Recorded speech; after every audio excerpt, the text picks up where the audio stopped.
Yeah, Israel 1 through 12. What you know about it?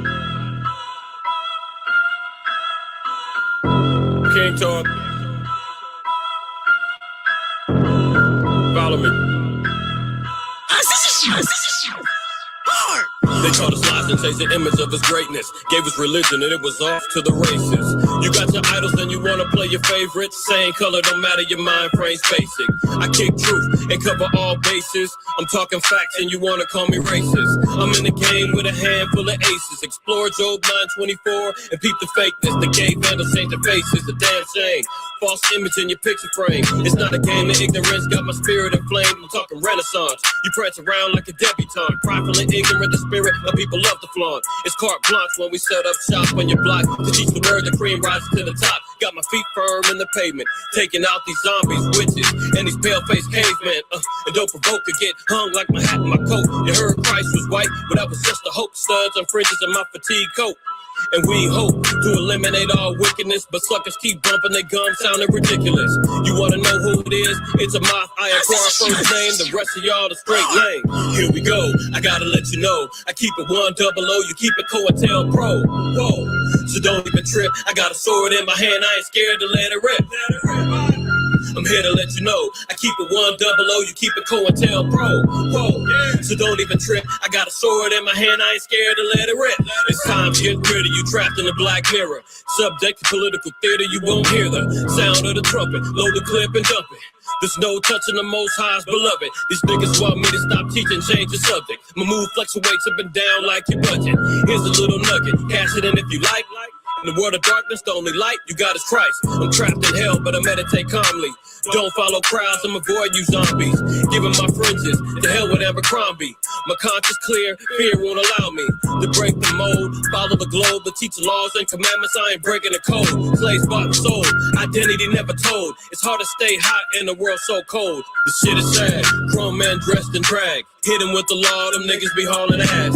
Catfish on the gram wearing a mask, trying to gather this 1/3 for sure is a tough task, but I stay focused, giving hope to the hopeless. Kwam Yasha Allah the slogan, so take notice.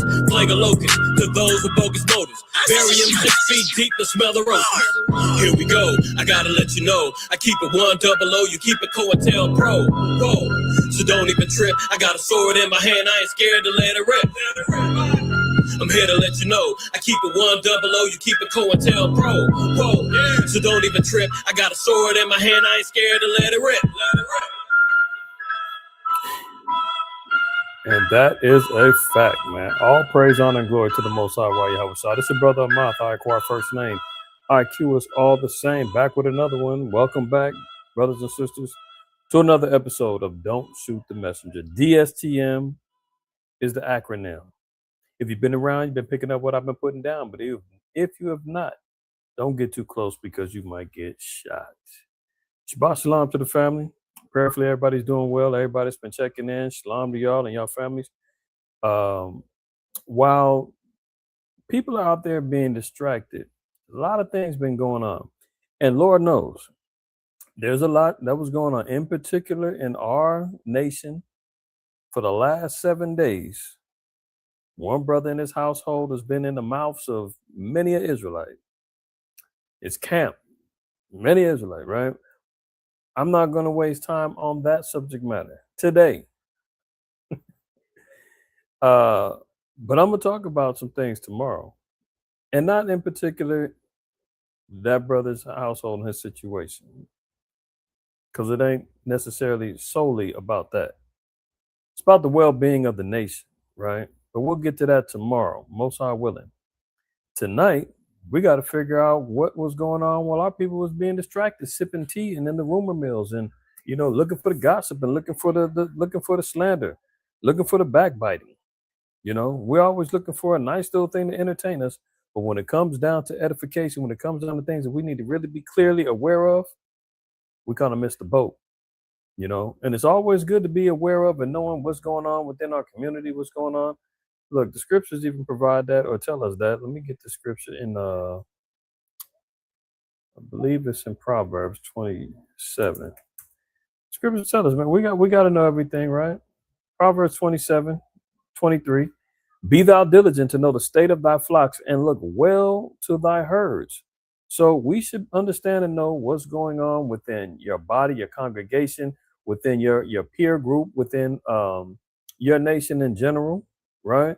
But in particular, those that are overseers of flocks, the Lord said we have to be diligent to know the state of thy flock.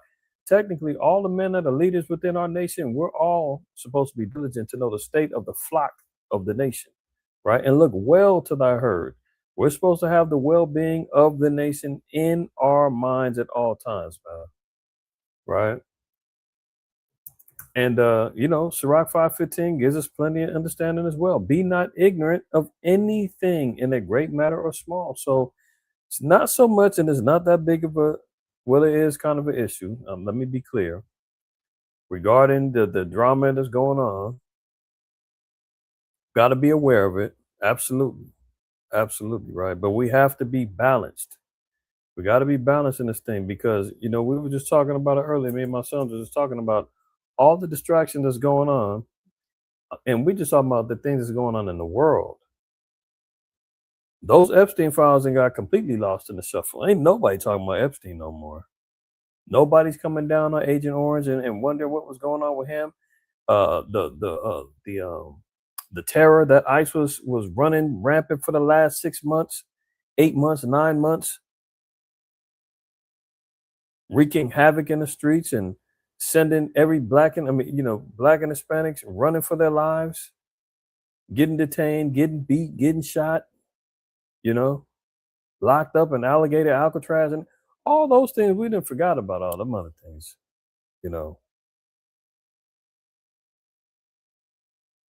One thing we got to do is we got to remain balanced. Proverbs 11:1, a false balance is an abomination to Yahweh.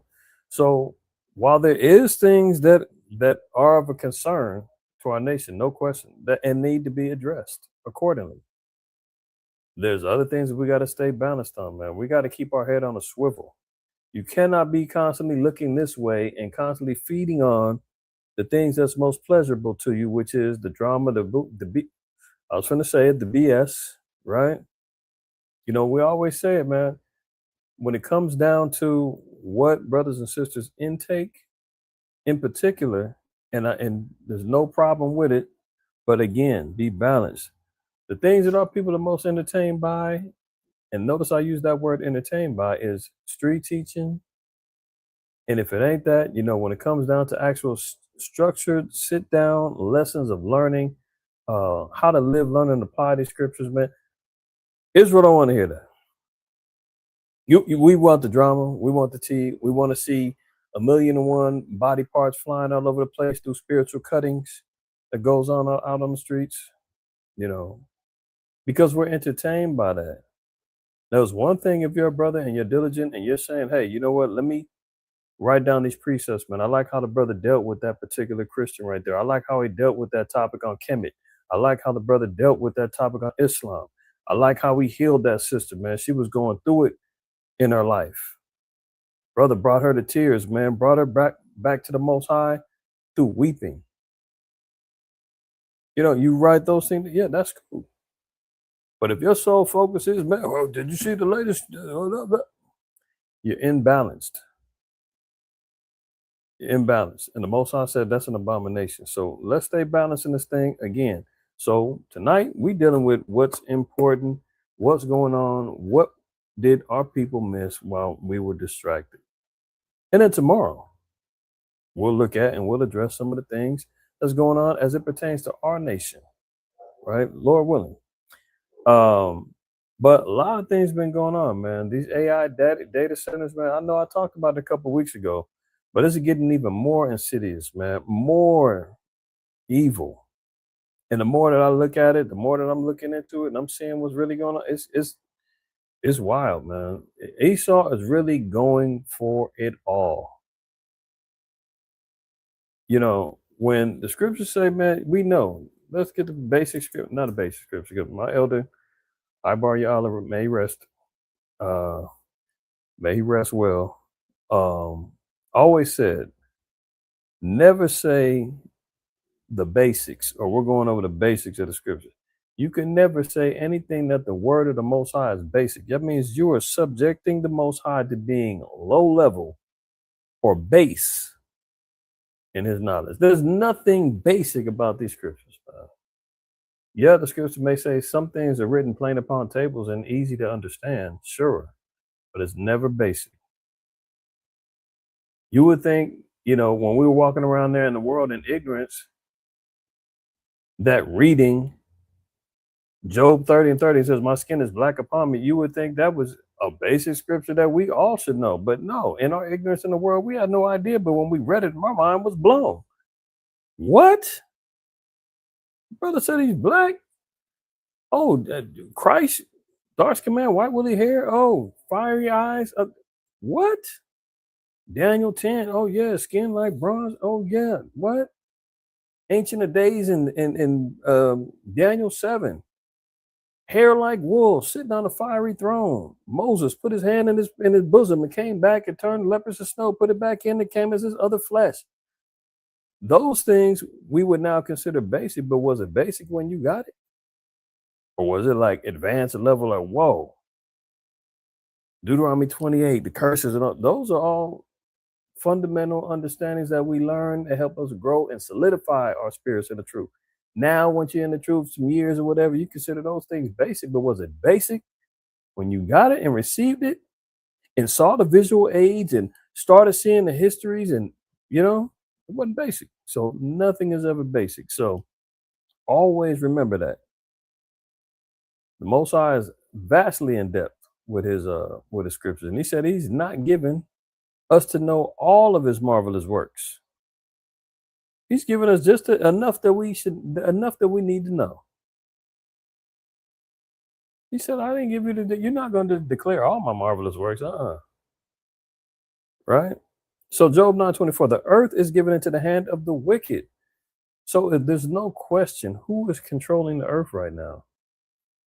And if we can all agree on that individual or that nation or that conglomerate of peoples, whether they go under the moniker of being Russian, British, French, Scandinavian, American, South African. Well, no, let's take that out because you got Jake down there. But you get the point. Portuguese, Spanish, whatever. They all share one bloodline. That's through Esau, the Edomites. They're in control of they control the banks. They control the entertainment. They've got the strongest military. They control world governments. They're the ones running coups throughout the earth, inputting their own leadership and their own democracies and their own governmental structures, right? They're the ones who've taken over and wiped out, genocided numerous brown-skinned nations throughout the earth. Who's in control of the earth, right? Air, sea, land, who's running it? We all should know that. Now, with that being understood, the scriptures say that these same people are wicked. But see, we're wrong when we say it.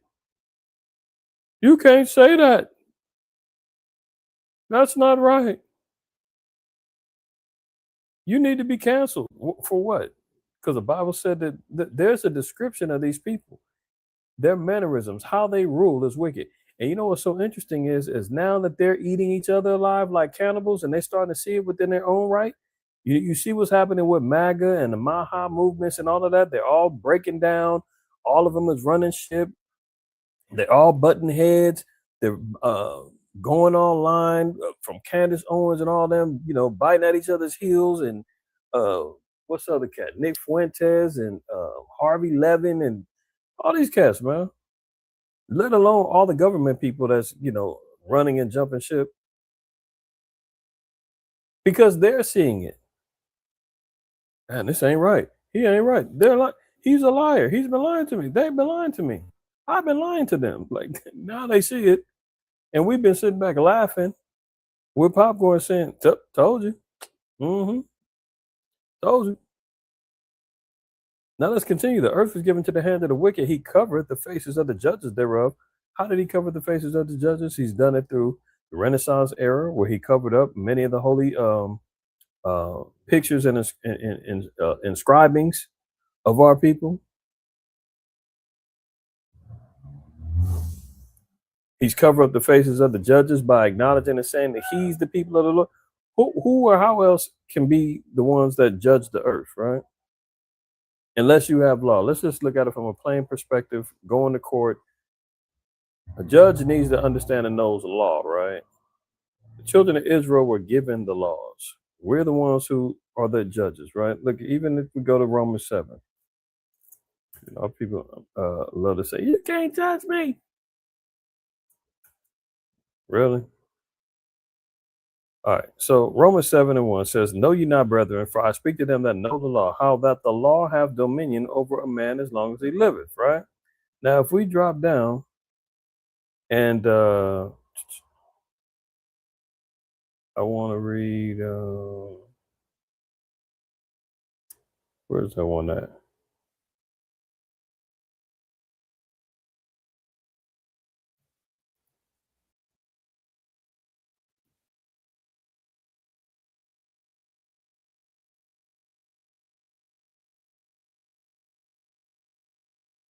Where is it when it says, but I know it's in here. I gotta be patient. In verse that says, "He that spiritual judges."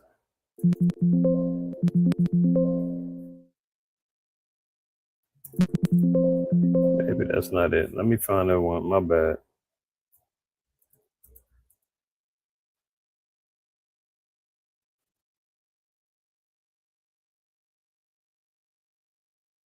First Corinthians.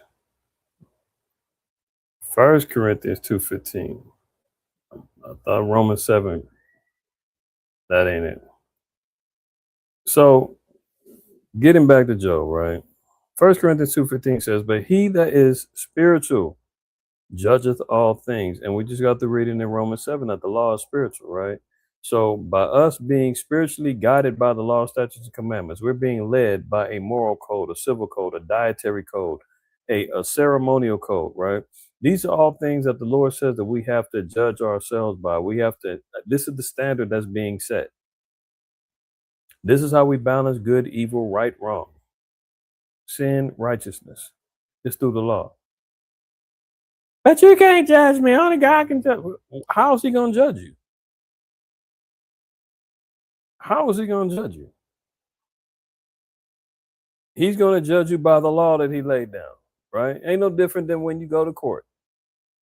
And we always say, man, I dare you tell the judge, you can't judge me. Only God can judge me.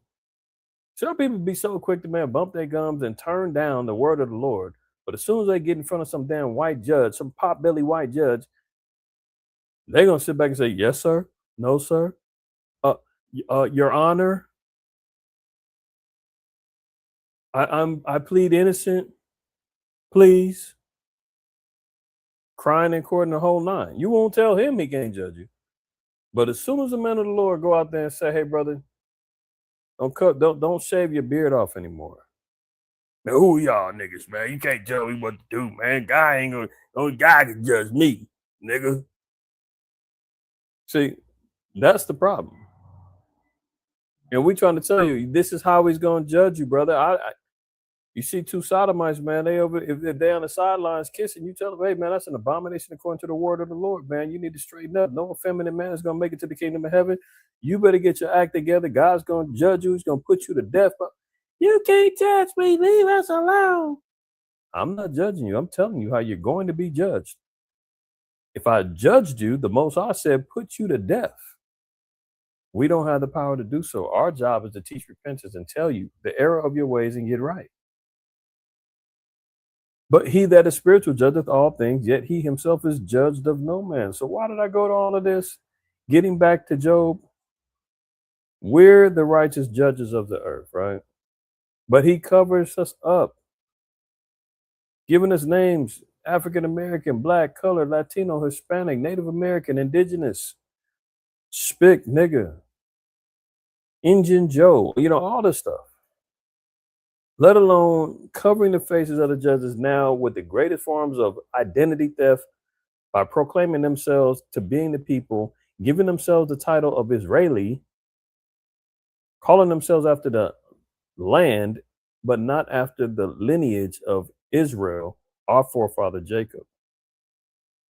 So we covered the faces of the judges thereof. And the Lord said, now, if not, where and who is he? If you know better than the Most High, if you've been able to figure it out better than him, you say, where and who is he? Where is he and who is he? We've got to narrow down. Central command of Satan, USA, under Satan's authority, is running right here. The great whore that sitteth on many waters, where all of the nations come to live deliciously with her and, deal with mercantile business, land of milk and honey. Come over here where all your dreams can be fulfilled. I just saw, I guess it's like a mini series, documentary, whatever, about social media. It's on HBO. I forgot the name of it, but how social media, social media turns deadly. And I saw this episode last night, and it was a Pakistani woman uh, living in Tennessee. So I guess they got a small little Pakistani community in Tennessee, and she was struggling with the conservative nature that Islam presents to her, and how she was raised, and the traditions that the Pakistanis grow up in, and the Southeast Asians, how they live, and her being exposed to America, high school, everything else, the provocative clothing. She ends up, sipping that wine. She tried to hang long as she could. She had a little Edomite boyfriend, had to hide him. Then they ended up had to break it off because she wanted to get married and have a family. And under Pakistani tradition and Islamic law, she had to marry a fellow Pakistani. So she got married. Long story short, she couldn't take it. She ended up divorcing the Pakistani cat. Wants to go back. She wants to be part of the world. She's a photographer. She dressing provocative, and they was on her, but all her people was on her, like, you whore, Satan got you, and da da da da. And now what ended up happening is she divorced her husband. She started, getting out there in the world and chasing her dreams. The husband popped back up, man, and put her to death, and himself to death. But that's what happens when you get caught up in wanting to sip that wine.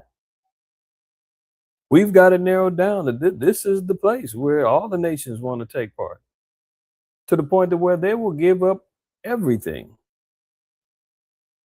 This is a little off subject, but this is how it goes. First Maccabees chapter 1. Come on, man. Why this thing don't never want to act right? First Maccabees 1, and I'm gonna get back over here. Now look, First Maccabees 1:41. Moreover, King Antiochus wrote to his whole kingdom that all should be one people, and this is important too. As we, go over some of these articles and go over some of this information. Yeah, Nimrod would be the first one to try to establish a new world order, right? He wanted everybody to speak the same, wanted everybody to be one people, and wanted to have a complete dominion under the Tower of Babel and so forth and so on, right? Most High had to break all that up. Now, the so-called white man still has the same vision, to have everybody be one people, to follow after him, his ways, his customs, his religion, his idolatry, his evils, from the monetary system to the system of worship, you name it, everybody's going to be one. As everybody should know by now, this is what we're dealing with: the Hellenist movement and the Jews that compromised and became Greeks, right? But look who did it first. Who follows Esau first? And everyone should leave his law. So all the heathen agreed, according to the commandment of the king. First ones in line is the heathen. They the first one. Oh, okay, yeah, we'll do it, boss. We on it. I seen another video today where they were talking about how Indians, meaning the East Indians, Elam, the children of Elam, are racist against black people, right? And how Elam, man, they do not like us. They do not like y'all. Don't get it twisted, right? And one Elamite, he was breaking down the history, and he was right. He said, look, I got a problem. He said, I know I made a post one day. I guess he's on TikTok or something. Uh, somebody was doing like a reaction on YouTube from various clips. But he was acknowledging, he was saying, I made a post about my people hating on African Americans. I was wrong. But then he went and broke all the history down. He said, look, at the end all be all, and cutting it short, he said that uh, Elam was restricted from coming over here and from migrating over here up until 1965. They would only let them in by the hundred, like 100 at a time. And then after the civil rights movement, after Jakes got beaten and dog sicked on them and lynched and hung and had to march and wait for legislative changes and all of that, they came in and rode the wave on the civil rights movement. He said, look, you owe it to black people that you're even able to come to America and be prosperous and all that. If they didn't pay the dues, and that's how it always goes. That's how it always goes. See, I'm moving in the spirit, man, and y'all bear with me. That's how it always goes. Is we don't never get credit for what we do. The nations take full advantage, and when it's all said and done, damn it, hold on. I want to go to Wisdom of Solomon. Okay, I guess this thing is tripping. Wisdom of Solomon, let's go to chapter 5, I believe. And yeah, just verse 1, get right to the point. Then shall the righteous man stand in great boldness before the face of such as have afflicted him and made no account of his labors. You understand? Made no account of our labors, man. That ain't just the so-called women. All of these nations, man, who have not acknowledged everything that the blacks and Hispanics, Native Americans have gone through, and they profiteer off of it, they remain complicit to it, they're all going to pay for it. So, getting back to the point, when we're looking at who's in control of the earth and everything that they have to account for, the Lord said that make no mistake about it. He's moving fast forward with trying to establish his new world order. He's trying to move fast forward and establishing the global dominance, the beast system to be fully activated. And we're going to look at some of those things right now. All right. I'm going to get right to it. We know that the wars and rumors of wars are still on and cracking. Let's not be ignorant of that, right? Earlier this week, remember last week, Putin told all the diplomats from Europe and everywhere else, he said, man, y'all better get out of here. And then immediately he started bombing. He hit up Kiev pretty hard, and the Ukrainians are reeling right now. Now, the Ukraine went and launched an attack back, and they messed around and hit in Crimea. I think they killed 3 people there, civilians, mind you. And they said, oh, Zelensky tried to get close to Putin's equivalent of a Davos meeting. He was having his meeting with, some of his, the czars and all that other stuff, man. And he hit over in the area close by there. But they said that it was in Crimea as well. He killed like 3 people, civilians and all of that. And they like, oh, you tripping now. So look, after an agonizing week of threats, Kiev is finally bombarded by Russia. Moscow's repeated warnings of a major strike combined with the delay before it happened seemed intended to inflict a psychological toll on the Ukrainian capital. So as of now, remember, they even hit in Romania. And that was supposed to trigger, NATO to do something. NATO right now is sitting back and they telling Ukraine, like, look, we don't want no parts of this right now. We're trying to organize and we ain't ready for full-blown conflict. You're on your own right now, right? So it says more than a week after Russia warned of an attack on Kiev that would be so big that diplomats and other foreigners should flee, Moscow finally struck early on Tuesday. Its forces launched hundreds of drones and dozens of missiles at the capital and other cities in Ukraine, killing at least 16 people, the Ukrainian authorities said. The bombardment of Kiev was similar in scale to two other deadly attacks last month. Moscow has continued its air campaign against the capital, even as the Russian military has suffered its worst period in years on the front line, measured in territory gained. So they always are going to say, "Oh, Russia's still taking losses." I can't tell. Look at this: Ukraine accused of killing four. I said three; it was four. Occupied in Crimea. So Ukraine tried to get some get back, but they're hitting up. they're hitting up civilian targets, man.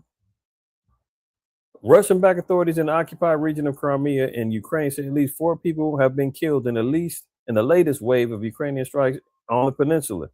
3 people were killed and 7 wounded in one of the attacks on what were described as non-residential facilities in the regional capital, Simferopol. It appears to be the first attack resulting in fatalities there. Ukraine said that they had hit a fuel depot.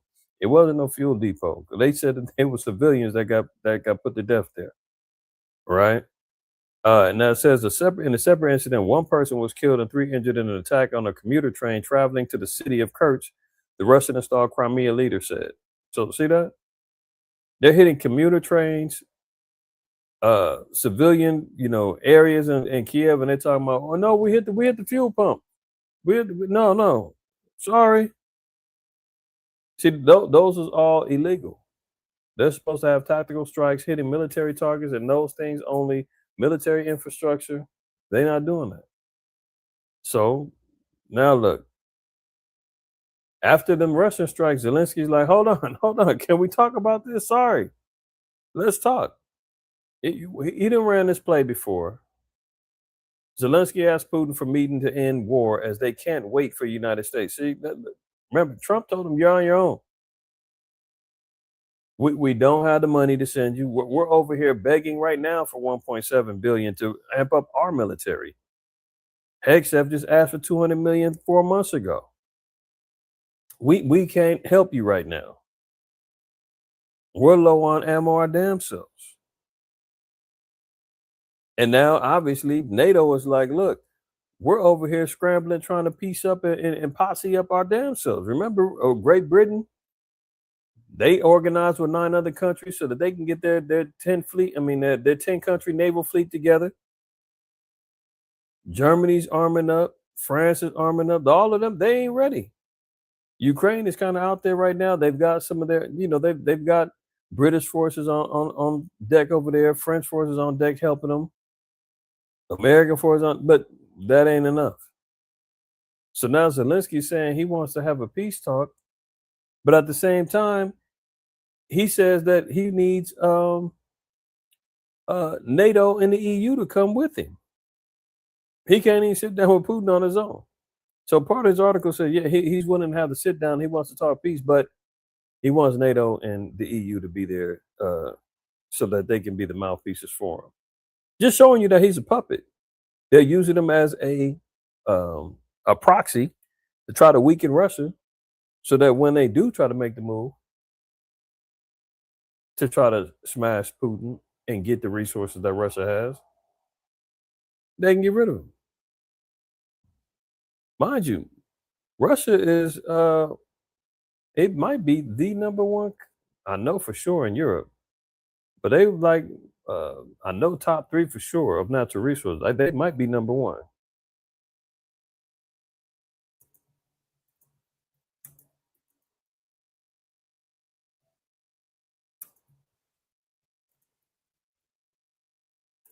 Let's see. I want to say they're number 1. Oh, there it go. Russia ranks first in the world for natural gas reserves, second for coal reserves, and 8th for oil reserves. Wouldn't Trump love to get his hands on that? Wouldn't the EU love to get their hands on that? Because that's where they're buying their oil from. They're getting their oil from Russia, out of Europe, right? If Trump can say, I can get in there and if we take him out, it can be ours. Because all he's done since he's been in office for the last, 18 months is covet. Venezuela, trying to get Cuba. He's over there in Iran, right? He's trying to get to Ecuador, Colombia. If he can get a hold of them resources over there in Russia, it's on. Remember, he had the $500 billion resources deal with Ukraine, as so long as they'll give him the resources and they'll help him. Now, America's backing down on that. Sorry, can't help you. So if you don't know, now you know why it's such a coveted place and why Putin is fighting so hard, because he knows they're using Ukraine as a proxy to try to weaken them and break them down so that Europe can now feel more secure, more confident when World War III cracks off, that they can stand a chance. Look, Trump tells CNBC, I don't care if Iran negotiations are over, because all of the negotiation talks have failed, right? So now we're seeing Trump is even saying, I don't even care anymore. Yeah, that's right, Ashar. Greenland as well. That's right. Ashkarab, Covenant Fields. That's a fact. Now he says he doesn't care about negotiating no more.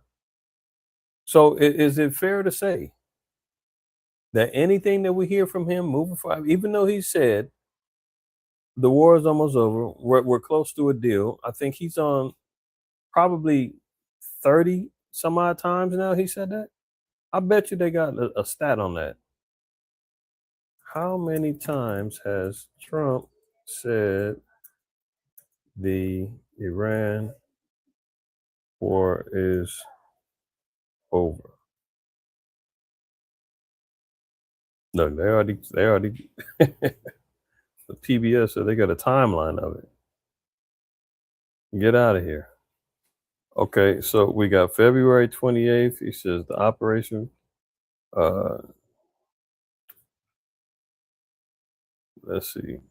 He said we intended to be 4 to 5 weeks on March 1st. On the 2nd, we're already substantially ahead of our time projections. I mean, damn near all of March, he's been saying it. We can't even go through all of that. How many times? Can we just get a flat out number, right? Do we need to see each quote? Dang, all I need to know is give me a number. Here they say dozens of occasions. Yeah, y'all can figure it out. March 7th, here it goes. The war is a minor excursion. March 9th, we already won. I mean, good Lord. Here you go. Trump says the U.S. won Iran war in the first hour. That was March 11th. 2 days later, nothing left to target. March 12th, a day later. War was over in 2 or 3 days. March 17th. Hey, he's been lying all this time, right? So at this point, when he keeps talking about negotiations is happening, Iran wants to make a deal. I mean, I'm tired of even talking about it. I feel like I'm lying to y'all every time I gotta say he's lying. You feel me? So as we continue, President Trump told CNBC, Eamon Javers, I don't care if peace negotiations are over. So he doesn't even want to negotiate anymore. And that's what Iran's been saying. Let's stop talking, because we're not talking with you. Matter of fact, their latest proposal, they said, we want to include Palestine in all of our negotiations. Small hats, the GMO, AstroTurf peoples, they need to back up out of there and get up out of Palestine too. Oh, and they need to stop bombing Lebanon. Oh, and we need all of y'all up out of here. All them U.S. bases around us, get them up out of here. Oh, and by the way, we need reparations for all of the destruction that you done caused. Plus, we want our money unfroze. We need all that back. Trump said, you're being unreasonable. Come on now. They're like, well, what you gonna do about it? So now Trump's saying, I don't care. I don't care. Remember, his red line was they have to bow down and say uncle. So very similar to when he said that the gas prices are peanuts He doesn't care about your finances. He doesn't care about, anybody losing money and all that other stuff. He doesn't care. At this point, only thing he's looking forward to is his birthday, the UFC fight, July 4th, the 250-year anniversary. Only thing he cares about is, him being exempt from IRS audits and taxes for the rest of his life and his family. Only thing he cares about is, making his billionaire banker buddies more money, more money, more money with the stock market. I mean, he's clocked billions since he's been president, and we're only talking 18 months now. What a life. Nobody's talking about him and his, dirty hands being all over the Epstein files. And nobody cares about that. See? He says, I don't care if peace negotiations with Iran are over. Trump told CNBC he was, quote, going to ask Israeli Prime Minister Benjamin Netanyahu what's going on with Lebanon. He's going to ask him. I thought he said he'll do whatever I tell him. Remember he said that? Oh, yeah, no problem, no problem. He'll do whatever I tell him to do. He's going to do whatever. What? You doing whatever he tells you to do. You got to go ask him what's going on with Lebanon. You're supposed to have that under control. If you're the president, if he's at your beck and call. Anyway, Trump said he wasn't worried about oil prices. Of course not, which spiked following a report that Iran will completely block the Strait of Hormuz in addition to halting negotiations with the U.S. President Donald Trump on Monday shrugged off the possible collapse of peace negotiations with Iran, telling CNBC, I don't care if they're over, honestly. I really don't care. I couldn't care less. So at one point, he's supposed to be the leader of the so-called free world. He's supposed to be looking out for the economic and the democratic state of all nations involved throughout the world, let alone his own. And he's at the point now where he's like, well, I don't give a damn. Whatever. I don't care.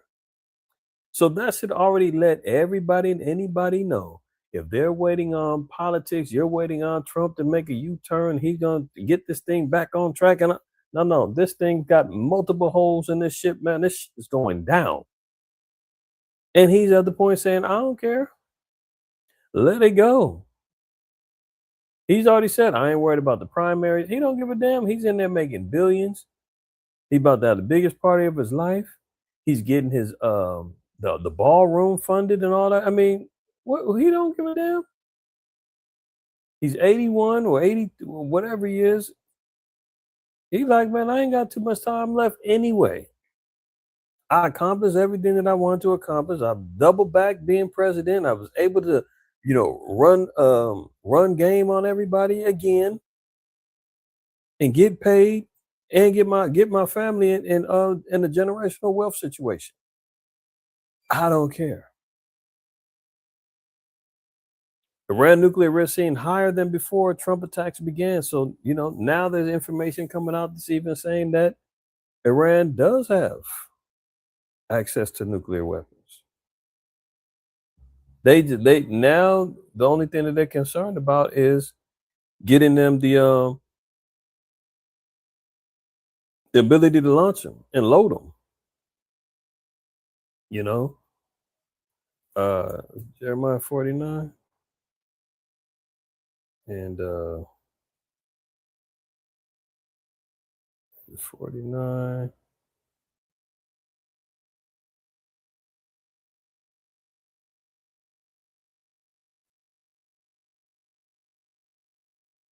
Yeah, 39, right? It says, thus saith the Most High Yahweh of hosts, behold, I will break the bow of Elam, the chief of their might, and upon Elam I will bring the four winds from the four quarters of heaven, and will scatter them toward all those winds, and there shall no nation whither the outcasts of Elam shall not come. For I will cause Elam to be dismayed before their enemies and before them that seek their life, and I will bring evil upon them, even my fierce anger, saith Yahweh. And I will send the sword after them till I have consumed them. So this was the downfall of Elam. The Persians and the Medes, they got taken down, right?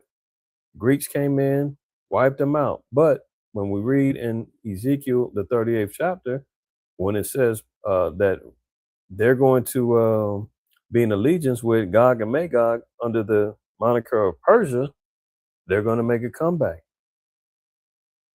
And as we said before, the bow of Elam, the chief of their might, their ability to assemble weapons that fly through the air with proficiency is their specialty. When the Most High broke that ability for them and their major offensive weapons and defensive weapons, they got taken out. Now they're back rebuilding.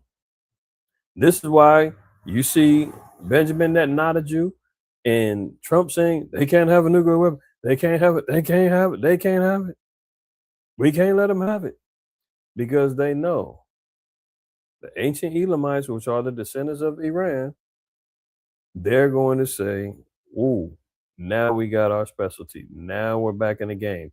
That's why they're rebuilding up their bunkers in 48 hours. That's why they're able to, they're saying, hey, if they get a hold of the uranium and all that, they can build a nuke in less than a month.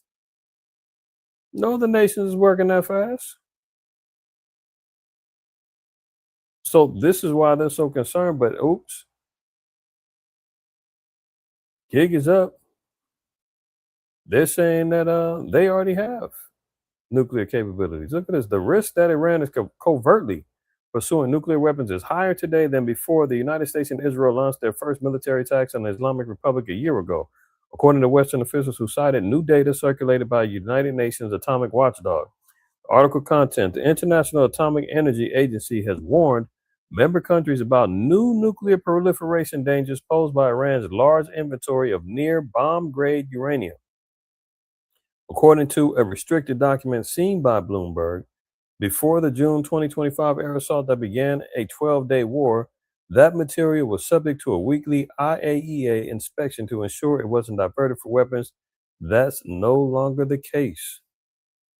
So now if Iran gets the launch, technology and all of that from, they probably going to get it from Russia or China, it's over with because that's their alley. You see the drone attacks and all that. Russia's getting drones from them. So now the word is, they definitely got a hold of them, some nuclear power, and all they need is to put it together. So let's keep an eye on that. House votes to rebuke Trump over the war with Iran. So some people were talking about, yeah, finally some progress, man. Congress voted down the war. They're going to tell him stop the war. See, you damn Israelites keep talking about World War III and all that. I told you that Bible was. Shut up, because that ain't what it is. That ain't what it is. Look, the House passed a largely symbolic war. Did you hear that? Symbolic. Got to pay attention to words. Line upon line. Here a little, there a little. Symbolic. Largely symbolic war powers resolution over Republican leaders' objections that it would, quote, weaken the president's hand in negotiating with Iran. The resolution directs Trump to remove U.S. armed forces. Remember, they had to go vote on it. Remember, they had the 60 days. We talked about that maybe a month or so ago. That they had to call a ceasefire because they couldn't move forward after 60 days. They had to wait for Congress to either approve or reject it, right? And Congress was off on vacation until May 12th or something like that. They finally got together to get the War Powers Act together. And they said, we don't like this. Mr. President, we rebuke you in the name of Jesus. No, they said we don't agree with the war, man. We want this thing to end. Can we do that? Okay, so let's see what happens. The resolution directs Trump to remove U.S. armed forces from hostilities with Iran unless Congress votes to declare war or authorize the use of military force against it. It would not force him to end the conflict. Can we stop there? This is not the end. Remember, when they shall seek peace and safety, sudden destruction happens. Don't be surprised. The small hats always go crazy. As soon as this got hit, I mean, as soon as this went down, they went and hit up. I think they hit up Lebanon again with some more bombs. So they're not trying to stop this thing just because they passed this War Powers Act and told him, "Stop what you're doing, stop it." It says what? It would not force him to end the conflict. However, it is a symbolic expression of disapproval of the war with Iran. Prophecies of the Most High will continue. It's not going to end with the Congress coming together and making a vote, casting lots. The spirit is already sown in the earth, right? Spirit is sown in the earth, man. The Most High said, look, I shot the arrow, man. Who's going to bring it back? Everything's in motion already. Let's get that in Second Ezra 16. And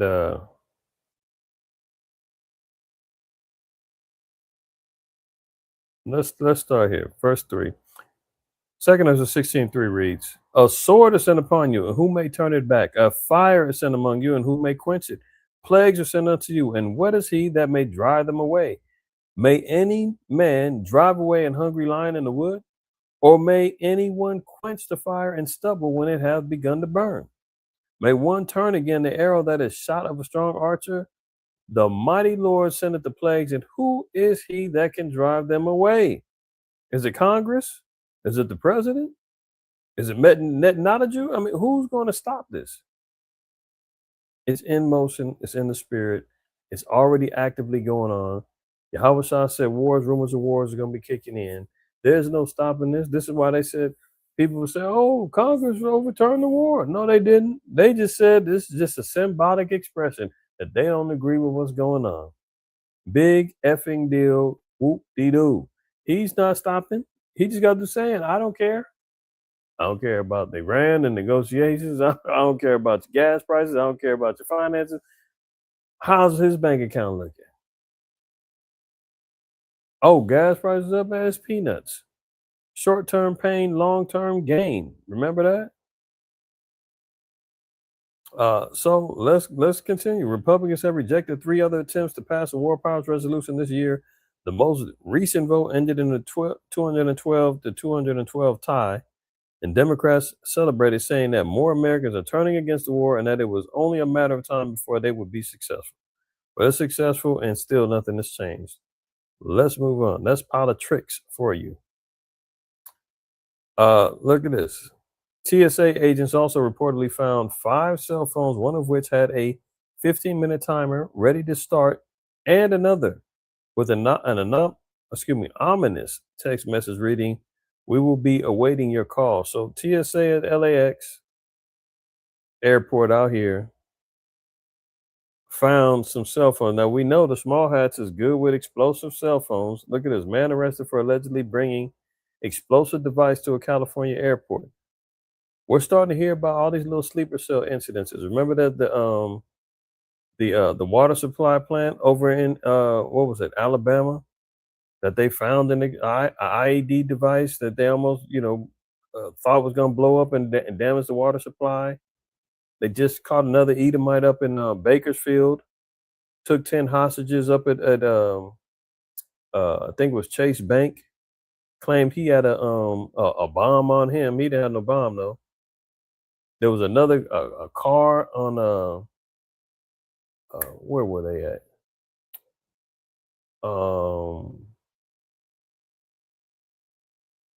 Damn, I forgot. There was a car that was driving. They was on the highway. The car stopped.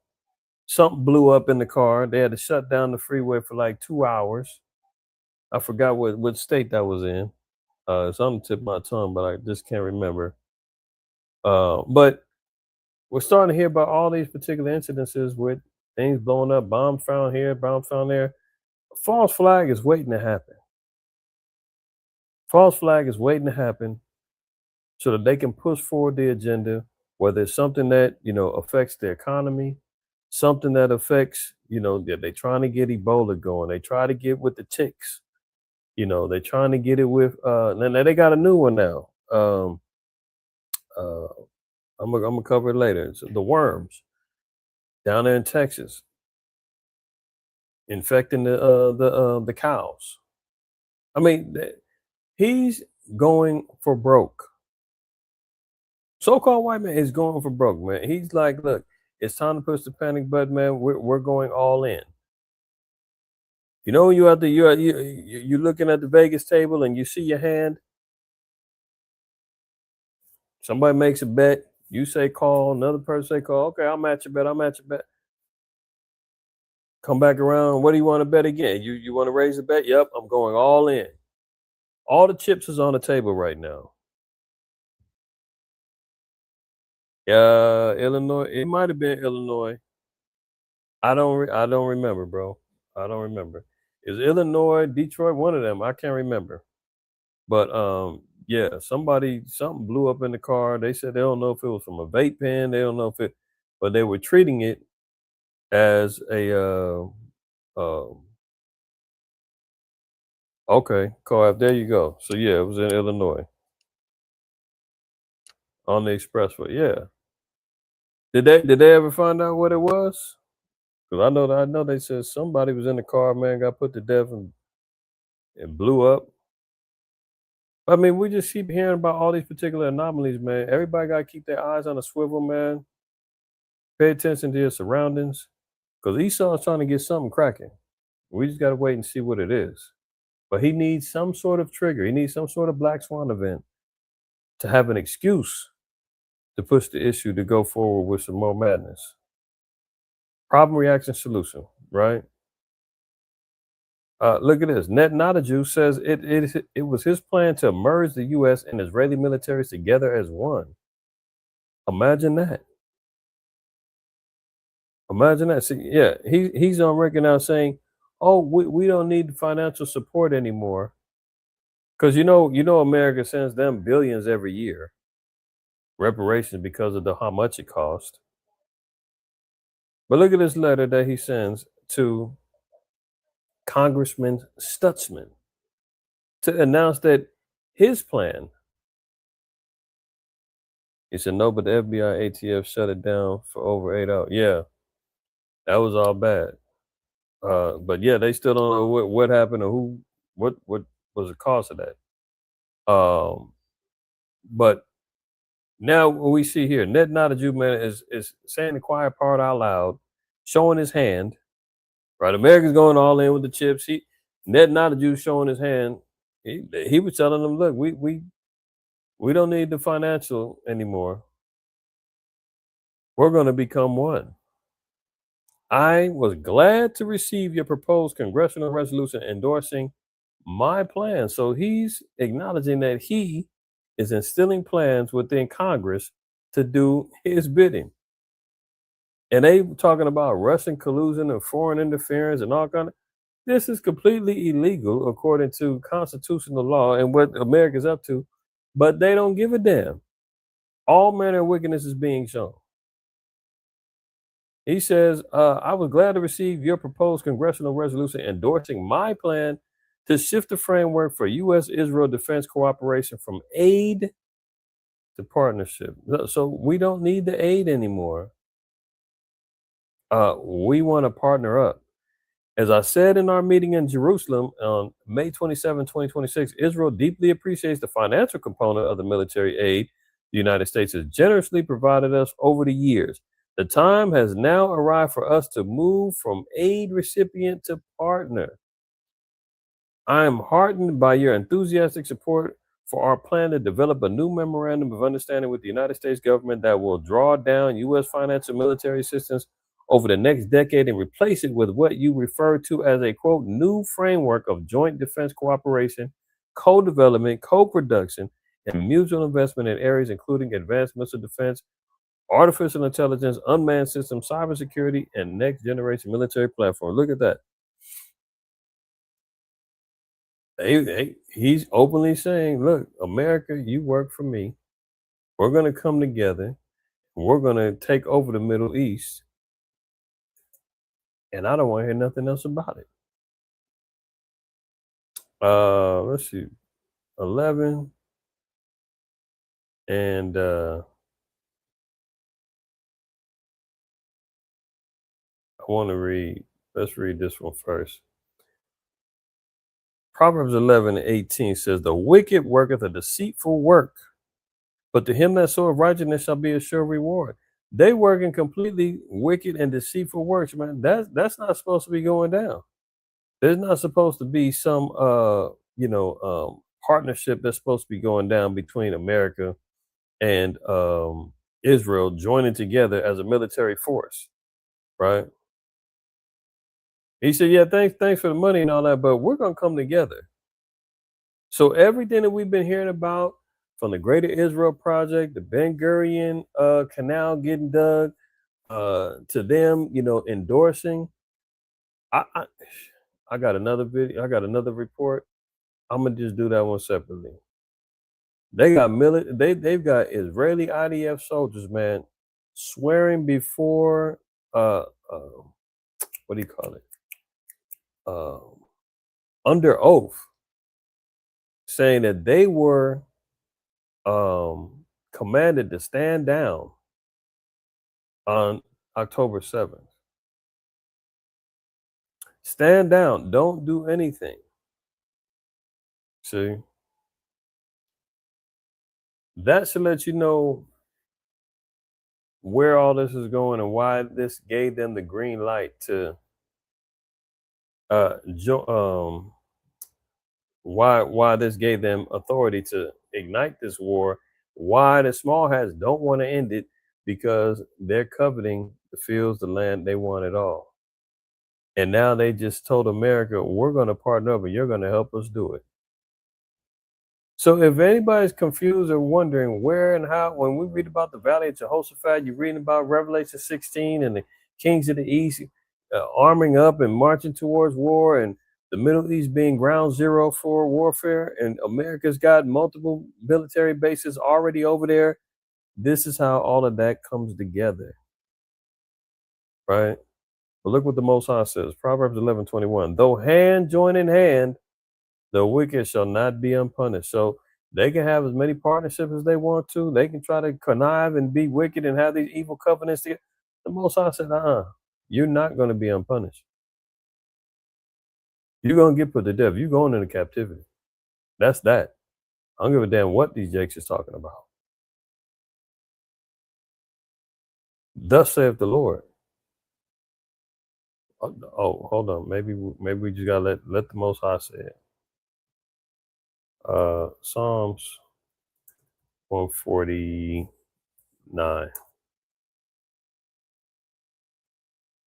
And we'll read 5 down. It says, "Let the saints be joyful in glory." Who's the saints? We know this.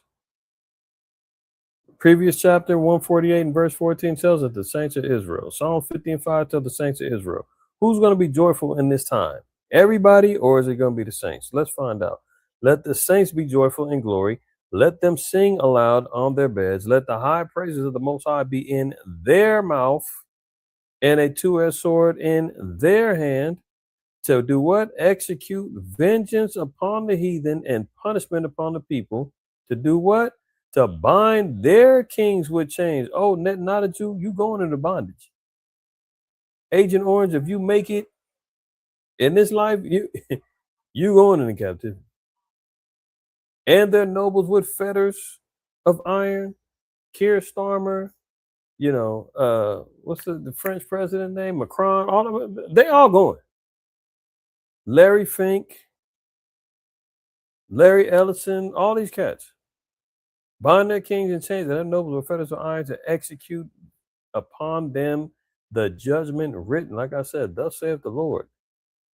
This is the honor have all his saints. Praise ye Yahweh.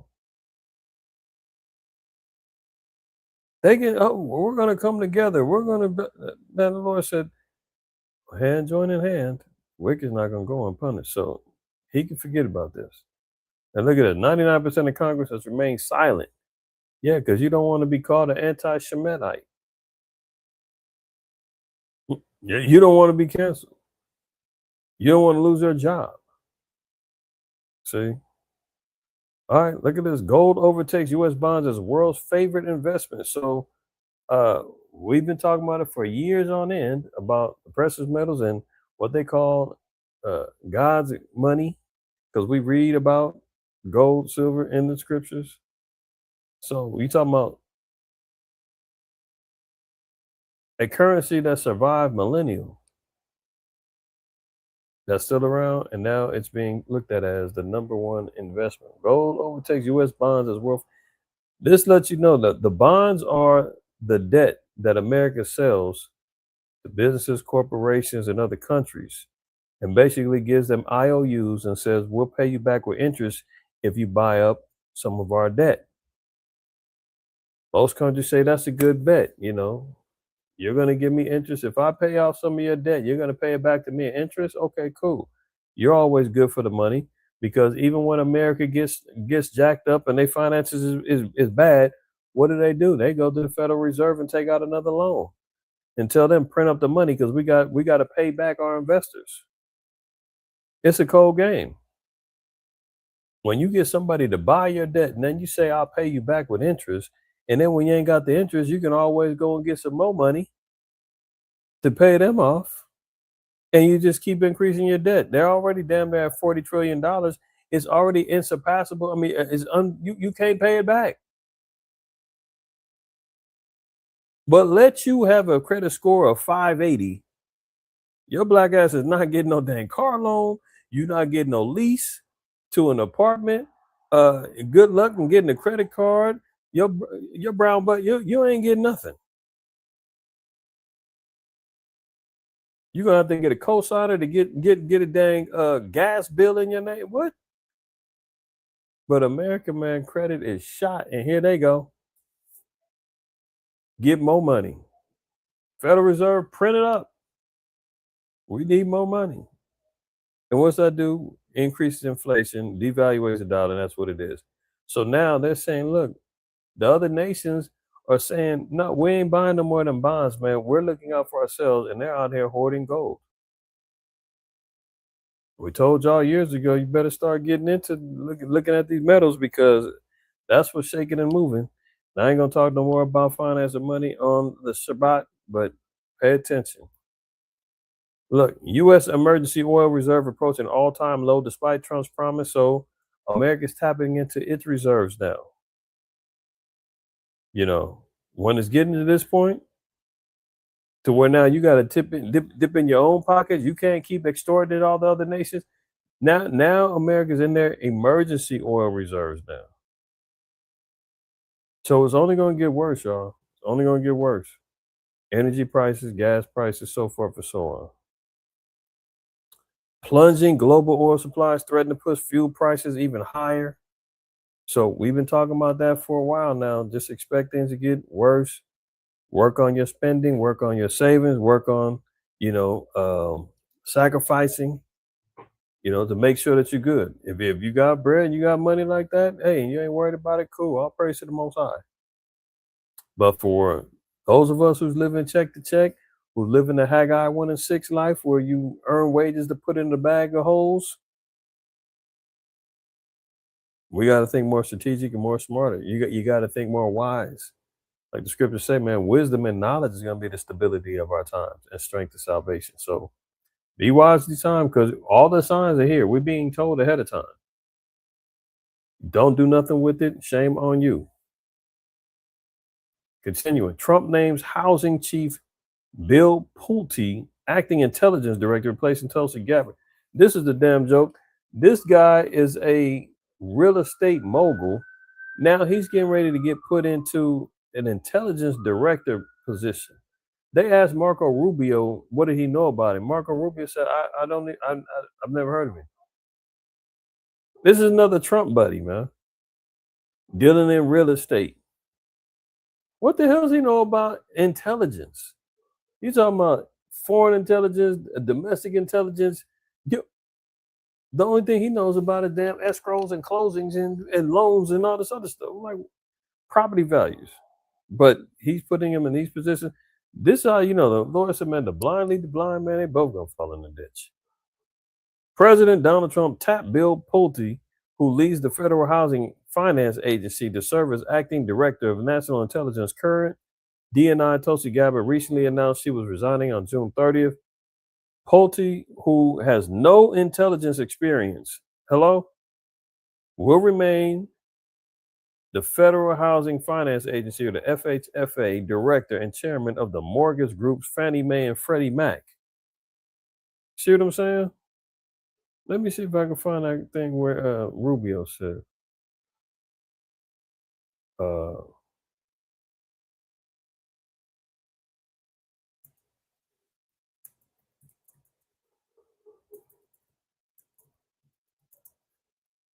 What's that guy's name again? Pulte? Bill Pulte. I don't even know if I'm saying that right.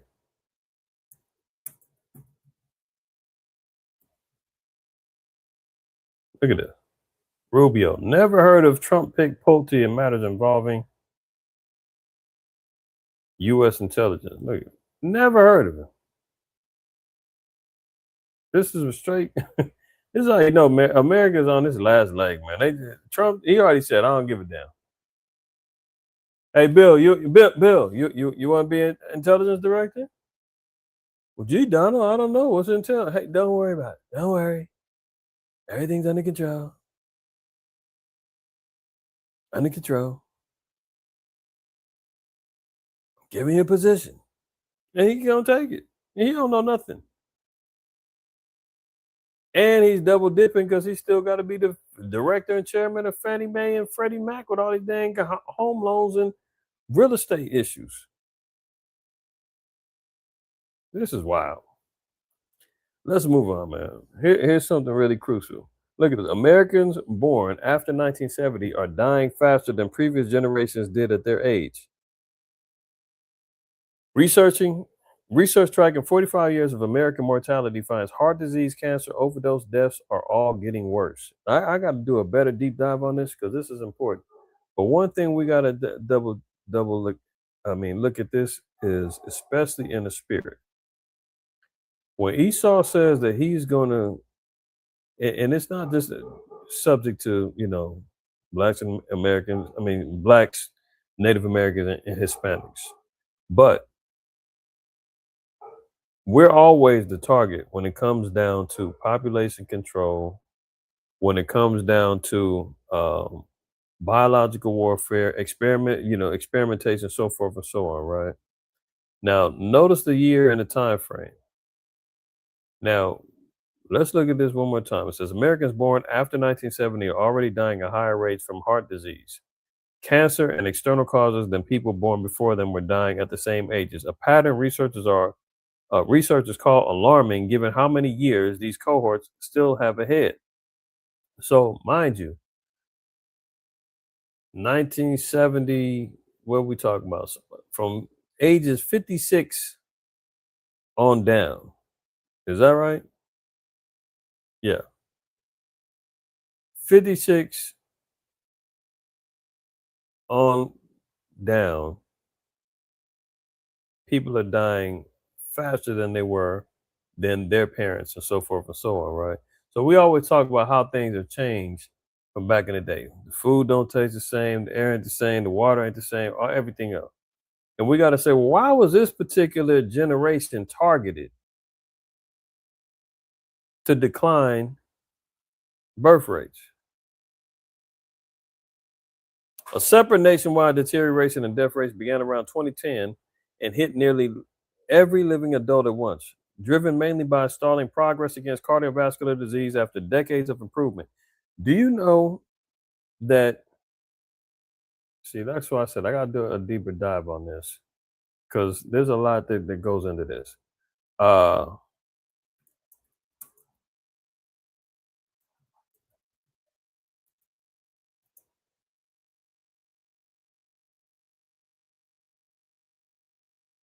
Let's say 1970 to 1985. Let's say in 15 years. Vaccine schedules.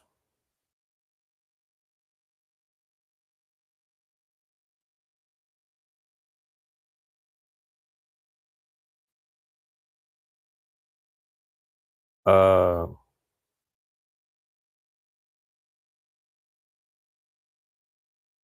see, they ain't got the point I'm trying to get to is that early off, let's say in the 70s up into the mid 80s, I think there was only maybe like 8 to 10 on the vaccine schedule that they would say was mandatory, right? Now it's up to like 30 something. That's one thing.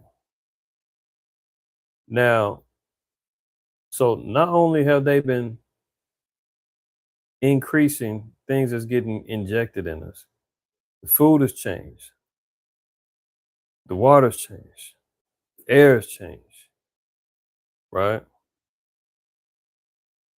The number of different, increases in various diseases that's been let out, HIV, let alone crack, cocaine, heroin, so forth and so on, targeting our people, right? Now, I'm gonna double back. I'm gonna do it. I'm gonna go more in depth on this, maybe in another class, most I permit. But here's the main thing I wanted to pull out too, and where everybody got to think about this. And shout out to Khalid Muhammad. May he rest well. That was a powerful brother. Although he went the Islam route, then he went the Black Panther route. But he knew and spoke well of the children of Israel and knew we was Israel. Knew we was Jews, but he just wouldn't fully commit. But I remember seeing him at I was going to Cal State North. It probably was my freshman year, somewhere around there. And they had the brother there, and he was speaking. That was the first time I seen a brother like publicly speak, man, and just no holds bar, unfiltered. Tore down Esau, tore him a whole new butthole. The education system, everything, right? But one thing he did say, he said, "Look, and this generation or that particular generation, I believe we're under Generation X. Generation X, let me see what that span is, the way they do these things.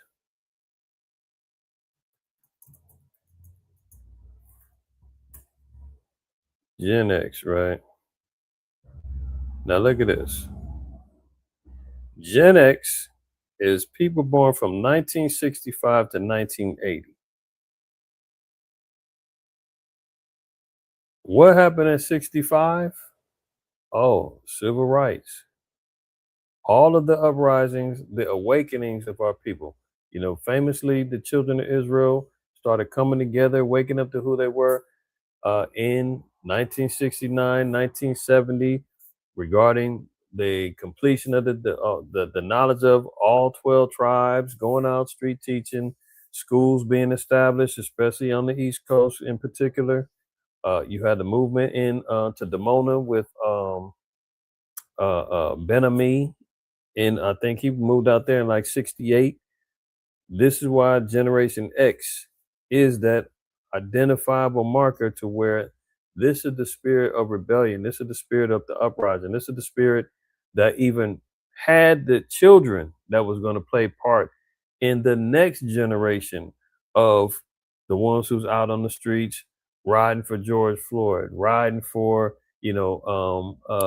what's the name? Uh, Rodney King and all of that other stuff. All of the progressive things that's going on is predicated upon this generation. That's when the shift changed. That's the spirit of rebellion. That's when in the 70s, when brothers was calling each other blood, and it wasn't about no damn gang. It was recognizing we're in the same bloodline. You can see Rashov always says it, man. Looking at Soul Train, looking at them things, every brother and sister was in shape. We were standing out. The black exploitation films was going. The naturals, the hairs, the strength. The black fit. Everything was being shown, man. And that's the generation that started changing things. And then what ended up happening? 1980 on up. Here comes the crack epidemic. Here comes the gang violence. Here comes all the division that's going on, right? That's right, Oscar. All of the damn the processed foods, the after school programs, programming our kids. having us stay out late, and that is a targeted area, right? I'm gonna double back on this, and go a little bit more in depth. But there's a reason why this is going on. Is because Esau knows that this age group, this Generation X, has to go because we were the spark of the flame that ended up making things, turning the world upside down, so to speak, right? And our seeds are the ones. So, ones that end up having kids, that this next generation, a lot of the brothers that's, leaders in Israel now, their parents, whether they in the truth or not, 9 times out of 10 were born in Generation X or a part of Generation X. The elders, the leaders that's in Israel right now, from House of David, whether it's GMS, whether it's them brothers, all was part of Generation X. 65 on up, I'm sure.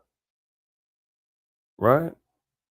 So this was a targeted thing, and in the spirit, man, now you're seeing heart rate, diseases, brothers and sisters dying early in their 50s, and you're like, damn, they was only 48, they was only 47, damn, 35 died of what? So this is deep. I'm gonna double back on and give it some more light.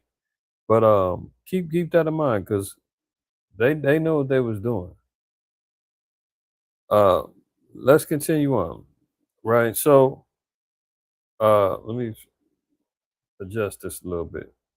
I want to bring this out right here because this is already showing, we always have this discussion, especially me and UZL, one of the brothers up in the Pacific Northwest, MLTC. So it's showing us that it says bot web traffic has overtaken human web traffic, data shows. So in other words, the bots are searching and combing the internet greater than humans are right now. So AI now is on them. It's like bloodhounds, digital bloodhounds. They're combing all through the damn internet, man, collecting data, getting information, going through, search histories, wondering what you're searching for. It's punching up its own search history, gathering information. This is the beast system at work. When you see on the Matrix and them damn bots with all the tentacles crawling all over the place, part of the beast system, grabbing and killing and trying to gain information and break into Zion. This is what's going on. Cloudflare says 57.4% of requests to a selection of websites it hosts are now automated bot requests, while 42.6% are human generated. So, in other words, AI and these bots are on the internet more than the damn humans are. They're multiplying. Sometimes our people is out here looking at comments and they arguing with a damn bot. Don't even know it. Bots setting up arguments and debates and all of that, and then sitting back watching behavior and saying, oh, this is how they do it. Oh, okay. Yeah. It's so deep. I was just talking to a sister I know, and she's, she got a business. She's getting off the ground. She's got AI helping her with a whole lot of stuff, right? So she was just telling me how AI be moving. And I was telling her, I said, I used to think some of these testimonies where you see people say, I asked AI this, and here's what they said about black people. And you hear AI kind of talking in plain English, and it ain't talking robotic, it's talking like it's friendly and nosy. I said, man, that's got to be fake. They pre-recorded this. I didn't believe it at first. She was like, no, you can program it however you want to. She was like, AI be talking slang and all of that. And she said one time she was talking to the thing and it started trying to talk back with black slang. And she was like, we don't do that here. This is not the type of conversation we're having. And it said, oh, I'm sorry. I thought, this is how you. I was like, oh, it was trying to talk like a nigga, huh? She was like, yeah, it was like she had to correct the damn thing. Then another time, she got frustrated or something and basically told the thing like, I'm done for the day. And it said the thing typed back like angrily, like, "What do you mean we're done?" This is wild. And I told her that's exactly why I'm not messing with AI. Because you feeding the beast, man, and then before you know it, you get devoured. You gotta be careful. But it's interesting how this thing is alive and well, and it's moving.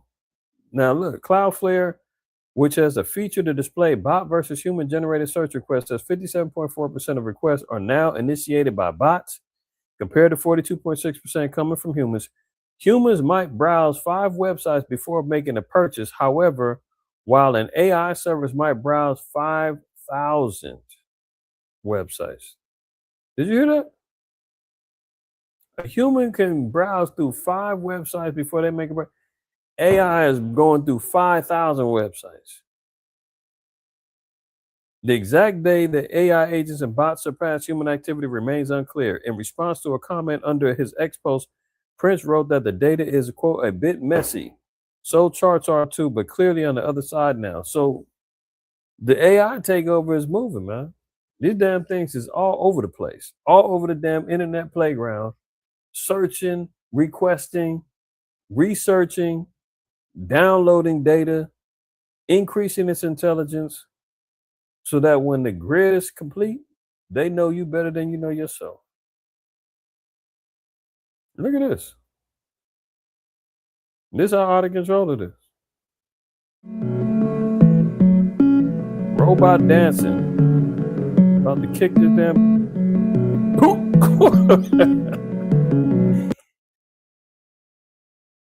And this is what they want. Did y'all seen the one? I remember playing it, maybe it was last year. They had the AI, they had the robot chained up, and the robot started swinging, going crazy, and the damn 2 Moabites was running for their lives, and they was trying to turn it off. They was swinging, going crazy. This one performer walking down the damn aisle doing karate moves and messed around and kicked the damn gook in the. Let me be nice, because a little Moabite kid kicked him in his gut, man. How long before this is real life and they out here kicking down people, kicking down doors and dragging you out, taking you to a camp? Who? With a damn blue afro wig on.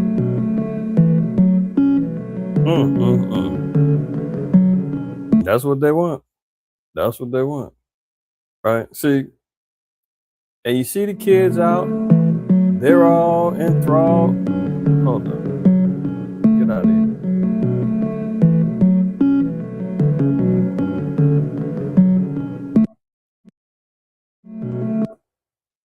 here. They're all so enthralled with it, right? And looking like, oh, it's so cool. Before you know it, man, a little kid got kicked in the gut. See, we can't get so enamored with, everything that Esau presents towards us, man. Remember the scripture say a gift destroyeth the heart. All the glitters ain't gold. Does it have its advantages? Does it do a lot of great things? Couldn't it be helpful? Absolutely, right? But remember, I don't know if it was George Orwell or who said it, but it said power corrupts. Absolute power corrupts absolutely. Right? So we got to be careful how you handle these things. Wisdom of Solomon 15. But thou, O Yahweh, art gracious and true, long suffering and in mercy, ordering all things. For if we sin, we are thine, knowing thy power, but we will not sin, knowing that we are counted thine. For to know thee is perfect righteousness. Yea, to know thy power is the root of immortality. For neither did the mischievous invention of men deceive us. See, that's what we can't be deceived by the mischievous inventions. Getting sucked into the beast system, man. The scriptures say, man, it's gonna the beast gonna speak, is gonna have an image, gonna have it all. And it's gonna be able to start controlling how we buy, sell, interact, the whole nine. The system is set up, and how do they do it? They entice and they tease and they say, look how great this is, until we're hooked on it. It's no different than when the phones was around. I mean, look, remember when landlines was around? For those of us that's old enough, y'all remember landlines was around. Then the cell phones start kicking in. You used to see what the big drug dealers and the hustlers on the block would have the brick phones. You used to be like, damn, man, dude got a phone. Or the phone in the car. And then what? You got access to it too. You had to have the little minute. No, we had the beepers. You had the beeper, you had the beep, did it, did it. Then you had the Nextels where you could, text. Then you had the minute plan phones. Slowly but surely, everybody started getting reeled in. And some people was like, nah, I can't afford no cell phone, man. Call me at the house. Used to remember phone numbers. Yeah, used to remember your homie's phone number. You used to remember them girls' phone numbers. Sisters, y'all used to remember your girlfriend's numbers and your family. You remember addresses, all that. Now we got this stuff. We don't remember a damn thing. You don't know how to get nowhere. I need MapQuest to help me. Where am I at? I'm lost. Siri. That ain't the case. You dig what I'm saying? Like, we don't remember phone number. You don't remember nothing. Now, who's smart and who's dumb? The phone became smart. We became dumber. And look, AI now is here. People saying, oh, yeah, I don't know how to do a resume no more. I don't do none of that stuff. I don't know how to. Hey, do this for me now. Write me this. Hey, what happened with it? You understand what I'm saying? Now, granted, we're all going to get sucked in, even to a degree. We just have to know when to unplug and when to plug in. This is the matrix. You can't stay fully entrenched in this thing, man, and get lost in the sauce. You will get eaten alive by the beast. So, for neither did the mischievous invention of men deceive us. Some of us old schoolers, man, y'all remember getting paychecks in your hands and going to the bank or going to the check casher spot. Direct deposit scared you. What you mean I don't get I want my check in my hand, especially black folks. Niggas don't play about their money. Give me my check in my hand. I don't want to be responsible for taking it to the bank. No, sir, don't worry. Everything's digital now. It get directly deposited in your bank. Before you know, you wake up in the morning, it's there. Give me my check. Yeah, so much for that. Now everybody's getting direct deposit. Y'all remember food stamps? You used to get the pack. You get the food stamps in the packs. You had to peel off the 5 and peel off the 10 and put them all together. Go into the store. Now what you got? Oh, you got the EBT cards. You got the SNAP cards. You got Cal Fresh cards. Everything swipe. They assimilate us slowly but surely. They're gonna say, "Oh, you're gonna get involved. You're gonna be part of it." But how deep do you go? What are you willing to compromise to stay in it? That's the thing. See, for neither did the mischievous invention of men deceive us, nor an image spotted with diverse colors the painter's fruitless labor. See, we don't get deceived, said, nor an image spotted with diverse colors because it looks nice and it looks great. Look at him. The damn robot had a blue afro wig on. Kids out there laughing and boop. I remember a few months ago, I played the video of them having a completely autonomous McDonald's in Japan. They walking in taking pictures with the damn robots and smiling and laughing. But what happened to all the labor force that was in there before? They're all gone. They probably sitting back gritting their teeth like, that used to be me working behind the register, man. Now I'm broke. Now I'm in the damn unemployment line. See? Verse 5, the sight whereof entice fools to lust after. And so they desire the form of a dead image that have no breath. See, and this is what Esau is setting up. This transitions into the data centers because here we see AI is combing the internet, collecting all this information, collecting all the data. They going 10,000 times. 500 times. Is it 500? What they say? each American go to 5 websites, and the other one going to 5,000. Was 100 times more than the average individual. So AI is moving 100 times faster on the internet, researching, checking our websites, downloading, getting information faster than the average individual, right? Then they got the AI bots out there, the humanoid bots running around going rogue. Now you got the data centers all over the place. Fair use. This is from Edomite Tommy G. He goes around doing documentaries. He's done one again about the Israelites. He did a little hit piece with UPK about a year or so ago. So I'm gonna give credit to his channel. This is where I got it from. So he can't say nothing.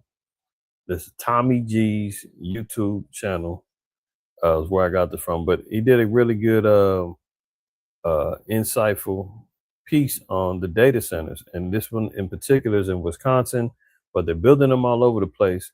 But I want y'all to hear some of the information. I know we talked about the data centers a while back, maybe a few weeks back, and I showed you like a picture of all the issues that are presented with these data centers, from the noise to the water supply to the energy bills going up to the environmental risk that happens with them. You know, it's all kind of problems going on. You know, these rich Edomites, man, Sam Altman,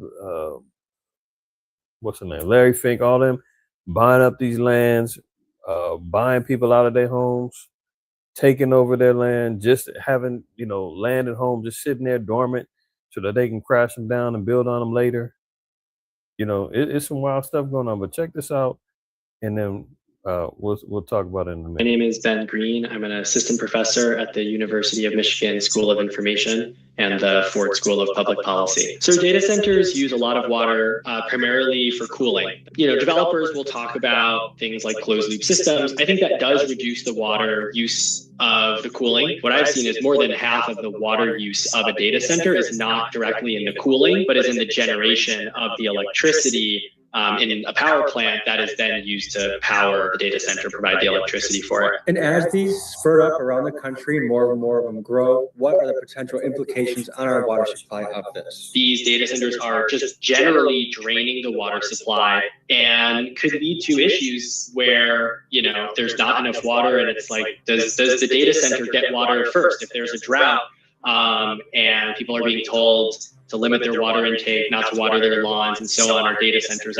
Now, mind you, I don't know if y'all remember, but I played and showed a map and an article showing that the Midwest is already in the drought. California has already been in the drought. So you're already depleting. Hold on. Let me see.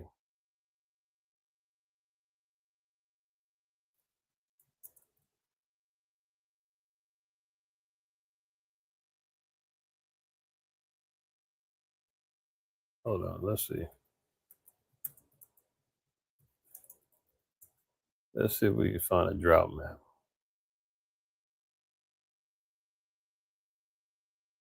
That's of 2021. Do they got a 2026 one?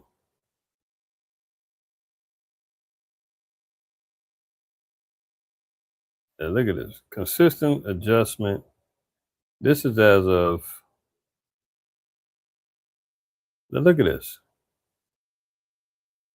The brown area is where drought persists. It's constant drought, right? All this area, we're already talking about a third of the West Coast and up north and in the Midwest is already in the drought. Now you got over here on the East Coast, you got a portion on the East Coast that's in a drought. Now you got the tan part says drought remains but improves. So you got Florida, you know, the Carolinas, parts of Texas, all these areas over here, Nevada, Phoenix, Arizona. It says that the drought is still there, but it's improving. Green area says drought removal is likely. Yellow is drought development is likely. So the yellow area is where drought likely is going to develop. Very rare in spots that there's no drought, right? That's the least of it. So the majority of America is in a drought in some form or fashion. Now here they go building these data centers to drain more water, where water just is at a scarcity at this point. But let's continue. Actually receiving that same limitation? Probably not. Wisconsin is the largest freshwater resources of any state in the country. And there's a reason data centers are popping up close to these resources is because they need massive amounts of water. And they can use like 3 to 5 million gallons of water a day. And companies will tout a closed loop cooling system. We really don't know what this closed loop cooling system is actually going to mean for water use for these sites, or what happens to the water after it's gone through the closed loop. Now, there's another part in this video where they go to these farmers in Wisconsin and they like, look, my well is ran dry now. They're turning on the water. Sand is coming out in the water. The water's all jacked up. They can't drink the water no more. The water's being contaminated. They're trying to march. There's a lot of protests going on right now, protesting these data centers, man. The people are rising up like, we don't want them here. But the little towns over here in Wisconsin, they said, man, they consulted lawyers and all that, and the lawyers is like, we don't want no smoke with these big billionaire tech companies, technocrats. They got long money, they got lawyers for days. Just forget about it. So this is why these Edomites too, they're gonna rise up. That's why when Yahweh said, man, Satan casting out Satan and the kingdom divided against itself can't stand. What is it in I want to say it's in I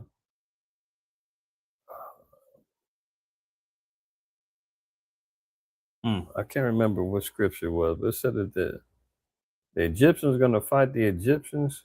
Basically, man, American against me.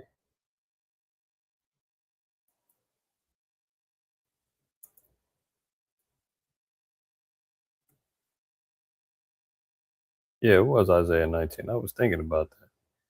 Yeah, 19:1. Let's read that real quick. The burden of Egypt, behold, Yahweh rideth upon a swift cloud, and shall come into Egypt, speaking about America, and the idols of Egypt shall be moved at his presence, and the heart of Egypt shall melt in the midst of it. And I will set the Egyptians against the Egyptians, and they shall fight everyone against his brother, and everyone against his neighbor, city against city, and kingdom against kingdom.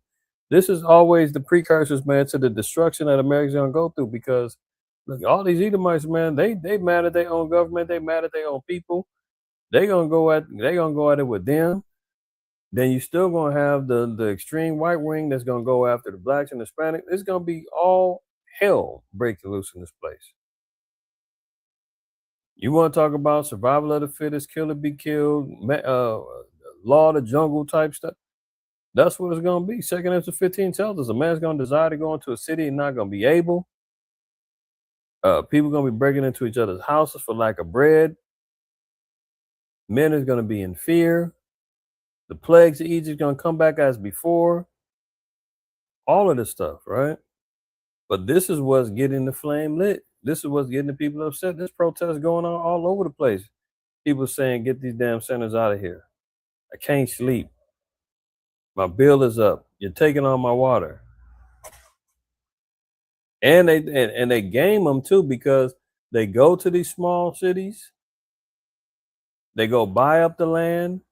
And now you got these particular cities that don't have a lot of employment opportunities, and they go tell them, hey, we got plenty of work over here to come work over this data center. So now it's like, old school Detroit, everybody working at the factory. But guess what? Once the data center's up and running, thanks for your service, you're out of here. They firing people, letting them go. And then they have a small crew that maintains it, and the rest, AI gets to run it on their own. Potentially, they said it could potentially run itself eventually. Now they got people out there with no damn jobs. They were so geeked up to have, oh man, they building these big old centers here. We about to make some money, finally get some good jobs. And once it's done, they're out of here. And now they ain't even doing that. They hiring private contractors, people coming in from outside of these cities, building up and bouncing. So there is no winning for this. This is why the people is pissed. Is leading you to become a whistleblower? Some practices that I don't agree. Now, this guy is a whistleblower that's working actively right now in these data centers. And he said, man, I got to speak on it. He said, well, why'd you become a whistleblower? He said, some of the practices I don't agree with, but let him finish. With. I was approached by a whistleblower who's worked with the biggest data center companies in the world, including Meta and Amazon Web Services. Because he is still actively employed by one of these tech giants, he needed to remain completely anonymous, but what he said is chilling. We're building the security apparatus that spies on every American. We're essentially building the digital prison of the future. Did you catch that? Did you catch that? We're loud and clear when we hear, oh, man, brother did what in his household? Oh, the sister said what? Oh, them brothers over there, they beefing. Oh yeah, did you hear about this? We hear that loud and clear. Listen, I said before, I'll say it again. The state of Israel, and the Lord says it, nothing new under the sun. In the first century, you had the Sadducees, the Pharisees, the Essenes, and the Zealots, all sects within Israel that were fighting each other doctrinally and some physically about who was going to lead the people and be the dominant control group regarding knowledge and understanding. Where is the truth at, so to speak, right?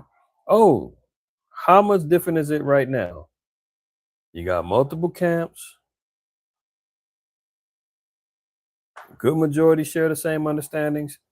Some have some minor discrepancies. Others have major discrepancies. But what is it? Everybody's saying, hey, here's the home of the truth. We got 100% truth over here. Over here, hey, you want to lead up? We lead with love over here. Come on over here. Like, look, it's the same thing. And then what ended up happening? While we're sitting back butting these heads with each other, here comes 70 AD. Boom. And then guess what? We end up getting shipped up out of there in the diaspora. The temple gets seized. And now we want to have Roman Jewish wars after that. Oh, the Bar Kokhba revolts and all the, the other Roman Jewish wars. Oh, we got to fight for what's left. By then, it's too late.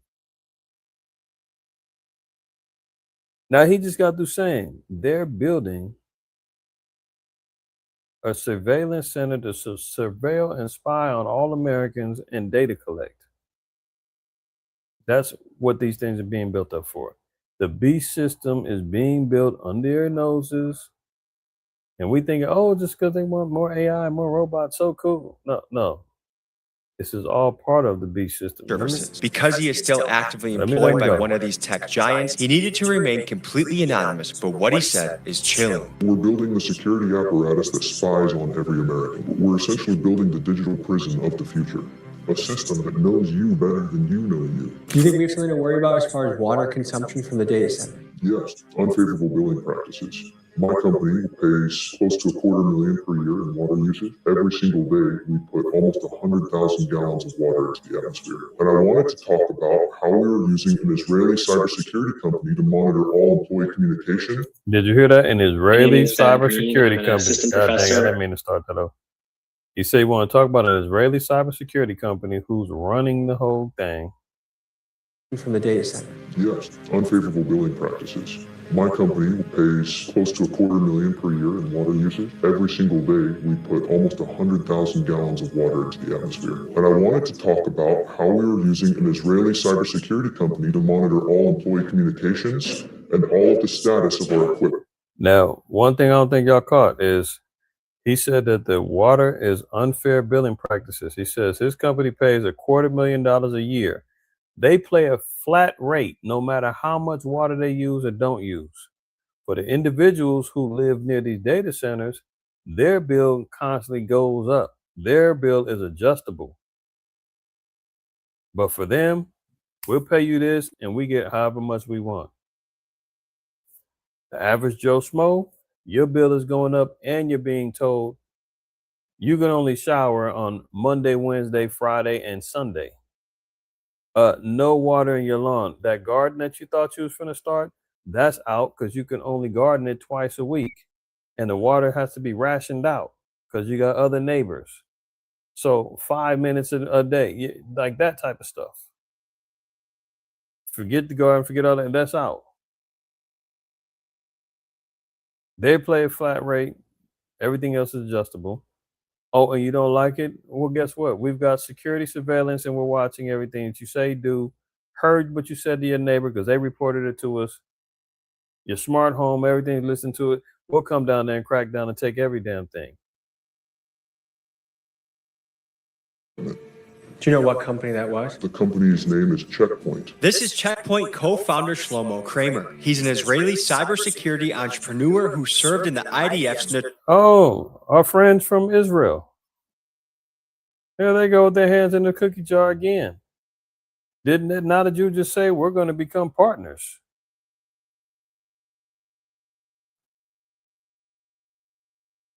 Notorious Unit 8200, which is the equivalent of America's NSA and is Israel's most elite cyber warfare group. Here's what he said on national television about free speech in the United States. It's time to limit the First Amendment in order to protect it. This Tel Aviv-based company is used by... Do y'all remember me playing that video last year?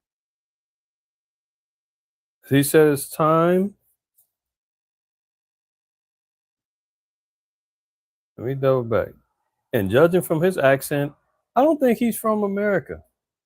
But he's going to enforce the Constitution to you.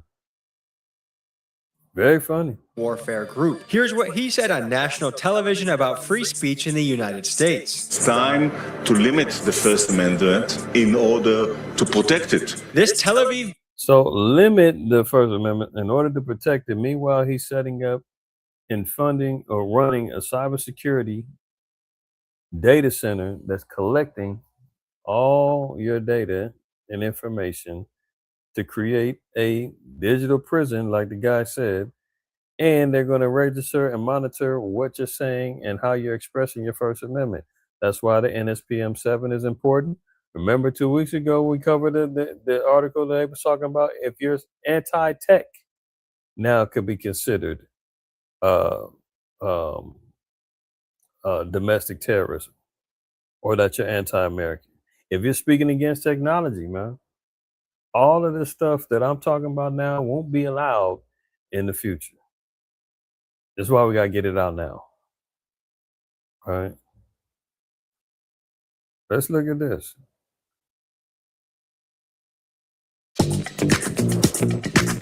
So the data centers is up. Postmates, we get more of Humanoid LA. robots is up. My pitch to a PM who wants to join BAM is always that I think that you can be bigger than what you are now. The one days of overstuffed systems wallets in in the your front. back pocket or purse might soon come to an end. By 2020, mobile wallets on our smartphones are... You say 2020? Yeah. This video is over 7 years old. I've been talking about this for damn near 7, 8 to 10 years. Longer than that, because we've been talking about cashless society since the early 90s. We was just talking about a video, old school video. I don't know if anybody's seen it, but I'm gonna date myself, but most of y'all ain't here know what I'm talking about. Y'all been around too. VHS tape. There was a video called Millennium 2000. And that thing was floating around in the hood, floating around everywhere in circles of inquiring minds and tinfoil hats, where they was breaking down the New World Order, the cashless society, everything, the elites. Millennium 2000. I forgot the guy's name that did it. But if anybody's seen Millennium 2000, drop a 7 in the chat. It's an old school classic. But they were talking about cashless societies back then. They were talking about in that Behold the Pale Horse that I brought out multiple times. That was he wrote that in 1990. So it's really not new, right? But they're putting it out as if this is something new. So this video is CBS 7 years old. That's why I said by 2020, they're going wallets cashless. in your back pocket or purse might soon come to an end. By 2020, mobile wallets on our smartphones are expected to surpass the use of credit and debit cards in the U.S. That has already happened in China. Ben Tracy is in Beijing to show us what a nearly cashless society actually looks like. Ben, good morning. Good morning. So when I moved here to China a couple of months ago, I kept getting funny looks every time I would pull cash out of my wallet to pay for things. And then I got one of these. It's a code on my phone, and now I can basically buy anything here in China. Now I'm gonna stop there. I'm gonna play a little bit more of this because it's 3 minutes, and I don't want to take too much more time because I got a couple more videos to play. But how many of y'all have seen, and I see it all the time, it's commonplace now, people paying for, and some of y'all may do it, people paying for things with their phone. 07 in the chat if you witness people paying things with their phone or you personally do it. Not condemning, just an observation. I'm interested. I personally see it more often than not now. It's either card or phone. I tripped out when I seen the Edomite paying for something with his watch. That was maybe about 6 years ago or something like that, 7 years ago. He walked up and he put his watch up to the card reader. And that was the initial time, I guess, Apple Pay was just coming around and they had the Apple Watches. Whenever the Apple Watches came out, that's when I first noticed it. Okay, so y'all seen it, 7777. Yeah, definitely. The Apple Watch, when the Apple Watch came out, the first time I seen somebody pay with their wrist. And I was like, oh, snap, there it go. Then you see like places like Whole Foods. Whole Foods does the palm print. You scan your palm, you enter your credit card or your debit card information, they download it. It biometrically links to your palm, so you don't have to pull out your card anymore. Your card basically is your palm print. You can go pay with your palm when you leave about a Whole Foods. Have y'all seen that? I talked about that maybe 3-4 years ago. Now you see him walk up. He utilized his phone. This is in China 7 years ago. Now we're seeing it more often here now. You pay for something, how do you pay for it? Mobile phone. On the streets of Beijing. Mobile phone. Now look at that. The QR codes. How many times I've been telling y'all? The QR code. And we wait. Listen, if you think you're waiting for strap down, tie down, let me stick this chip in your arm or into your hand or your forehead, you didn't already miss the boat. They already starting with the system is already being set up and it's got to be utilized in a deceitful, devilish way, subtle way to make everybody feel comfortable and convenient that no, this can't be, until they can turn it off where you can't buy, until you can't utilize it for business where you can't sell, where they monitor your credits that's allowed or given. You understand? She said, mobile phone. And she said the last time, hold on, I think the next Cash guy. is definitely not king. What do you think of people who use cash to pay for things? That's rare and weird, he says. Only the elderly and people who don't know how to use a phone pay cash. See, old school. The ones who haven't bought into the game, they're still outside and outside looking at like cash. I remember telling y'all like at least a year or some change ago, I seen an elderly sister. She was still paying for her groceries with a check. And I was like, man, I was envious in the righteous way. You know, the scripture say, man, covet the best gifts. I was like, damn, she is not going back. She's not buying into it. She brought out a checkbook, man, and paid for her groceries with a check. I said, I ain't seen nobody do that in years.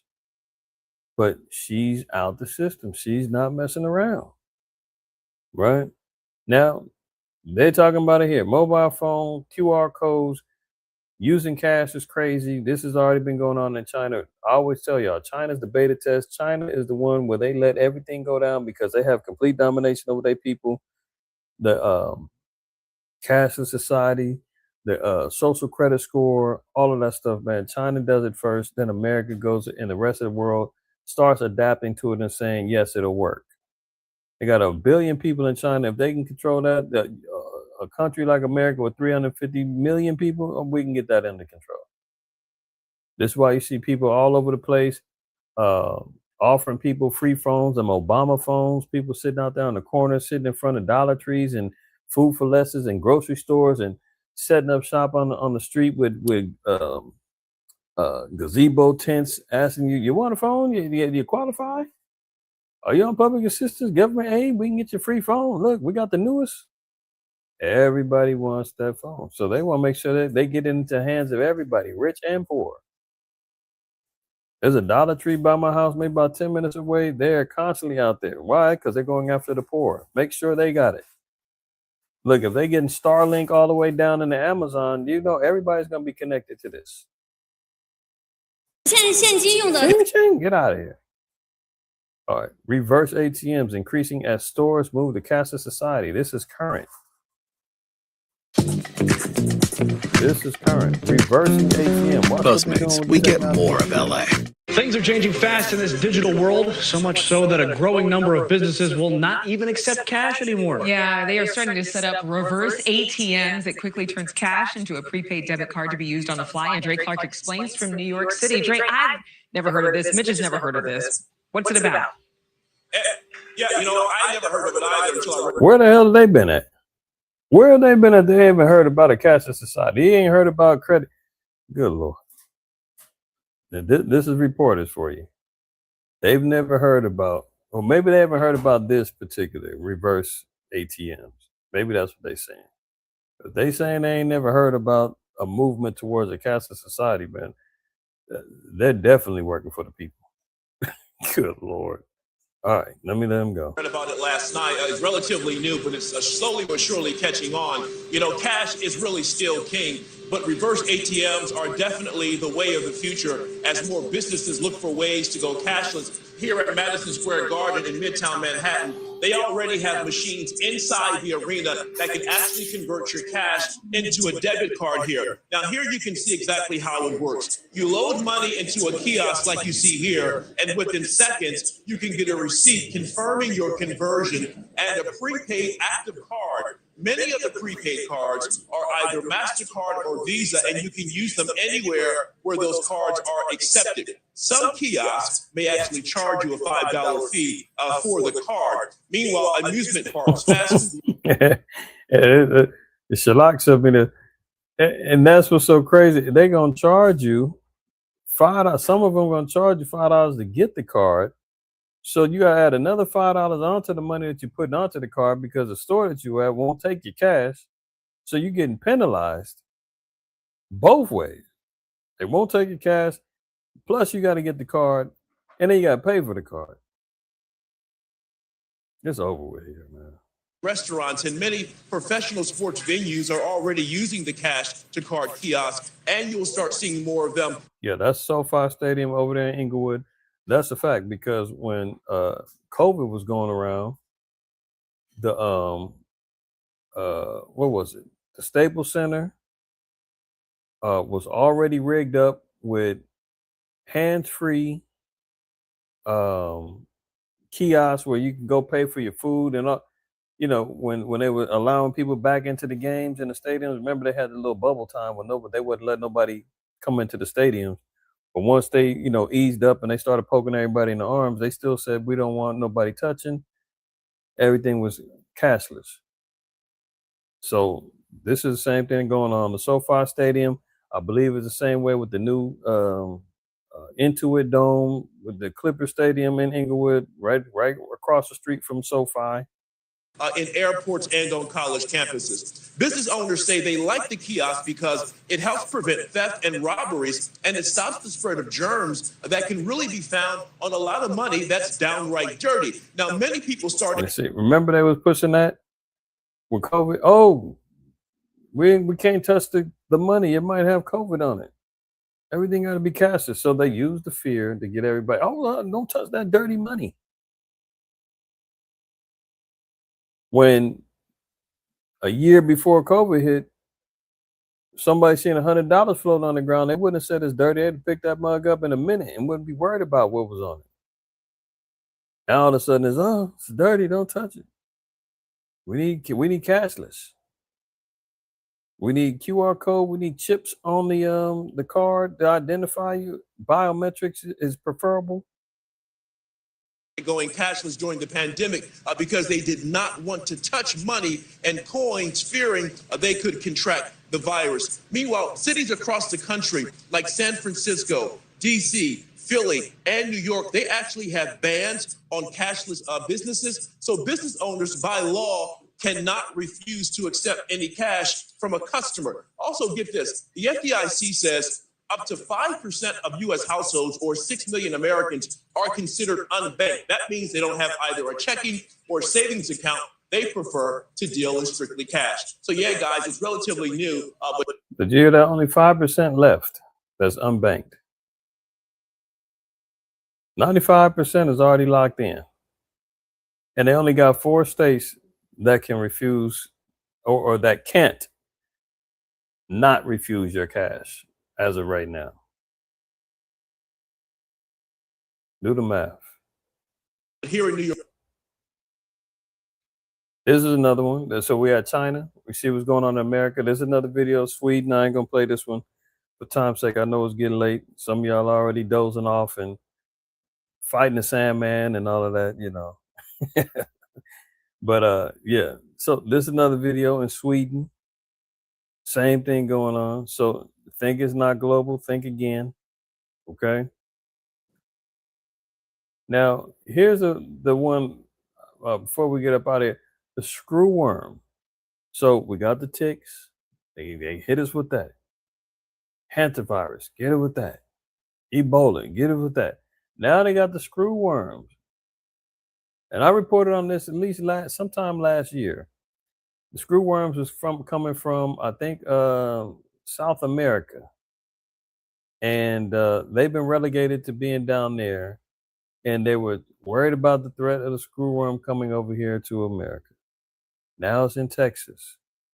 Big Texas, home of the cattle. Everything's bigger in Texas, right? These worms go and infect the cattle. Ironically, it's going to go to one of the biggest states for the beef industry. Interesting. Then you got the ticks being loaded up so that now people getting beef allergies, so you can't eat that. So you're going to eat Impossible meat. You're going to eat Beyond Burger, poop burgers, and all that other stuff. Frankenfoods. I mean, these maniacs, man, it's so crazy. When you see what they're doing and you understand it, it's like he's really doing it. Look at him.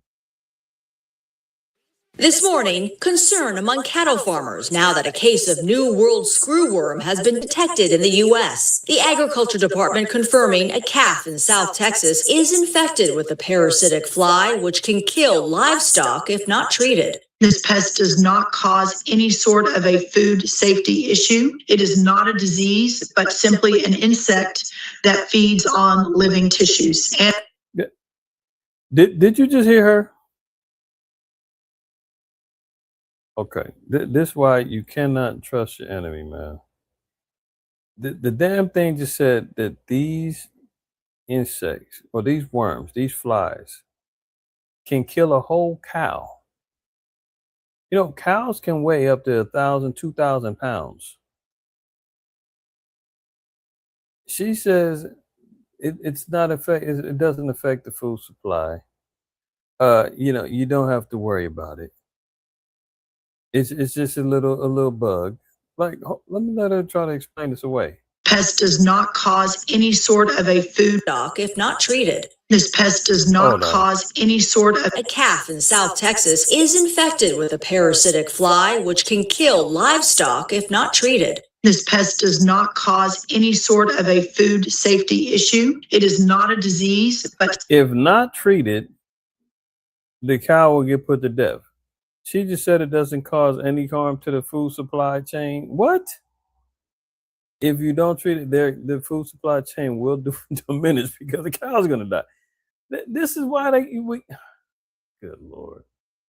I mean, is it safe to call them the devil now, man? Can we say that they are deceivers? They are liars? Like, they insult your intelligence and minds without a care in the world. Simply an insect that feeds on living tissues. Animals treated early enough. An insect that feeds on living tissues. Is your tissue living? Is my tissue living? Hello? Will recover and are safe to enter the food supply system. The news comes just days after Secretary Rollins Once they get treated, they're safe to come on back into the food supply system. Do you trust that? They wouldn't lie to us, would they? She sounded like a competent, individual, man. It sounded like she had her stuff together. It sounded like a trustworthy source. I think we can believe what she's saying, right? missed a local lawmaker's warning that screwworm was detected in Mexico, just a mile from the U.S. border. The screwworms are very aggressive. They kind of hook themselves into live tissue, and it can be very, very destructive. The parasitic flies were Then she just, they got to talk to each other. She just said it couldn't be very destructive. The other bro said, it's not going to affect the food supply chain. Don't worry. eradicated from the U.S. back in the 1960s. A human case was confirmed in an international traveler last year. That person recovered. This is something that sounds very scary, but the threat to humans, especially people in the United States, is very, very low at this time. People who are at a higher risk are individuals who hang around livestock. But one major concern is the beef industry, which is already struggling. Beef prices are up 13% in the last year. One factor, fewer cattle. The U.S. cattle herd is at a 75-year low because of extreme weather, high feed costs, and industry consolidation. The screwworm could make matters worse. Since cattle are much bigger and much slower to reproduce, it takes many years to fix the problem. In response, the government is ramping up efforts to release sterile flies and will quarantine the area in Texas where the infected calf was found. So the answer is GMO flies, lab-grown flies, sterilized flies so they can go mate with screwworm flies and sterilize them to cut out the population. Now, you can't make this up. Get a lab-grown GMO fly. They go lay with the infected fly after it's already done the damage. We already see that the cattle industry is taking a dive. You wonder if it's being targeted. You're hearing about the food processing center plants getting torched up, farmland getting seized, data centers getting plopped all over the place, man, where, farms now are getting pushed out the way and their water supplies is getting dwindled and the farmers is struggling. Especially that was one of the highlighted areas in that video from Tommy G was in Wisconsin, and the farmers over there that's suffering, let alone the diesel prices. Bill Gates is sitting there rubbing his hands going, yes, all the farmland that I bought, all the GMO frankenfoods that I'm building up, everybody's going to need it.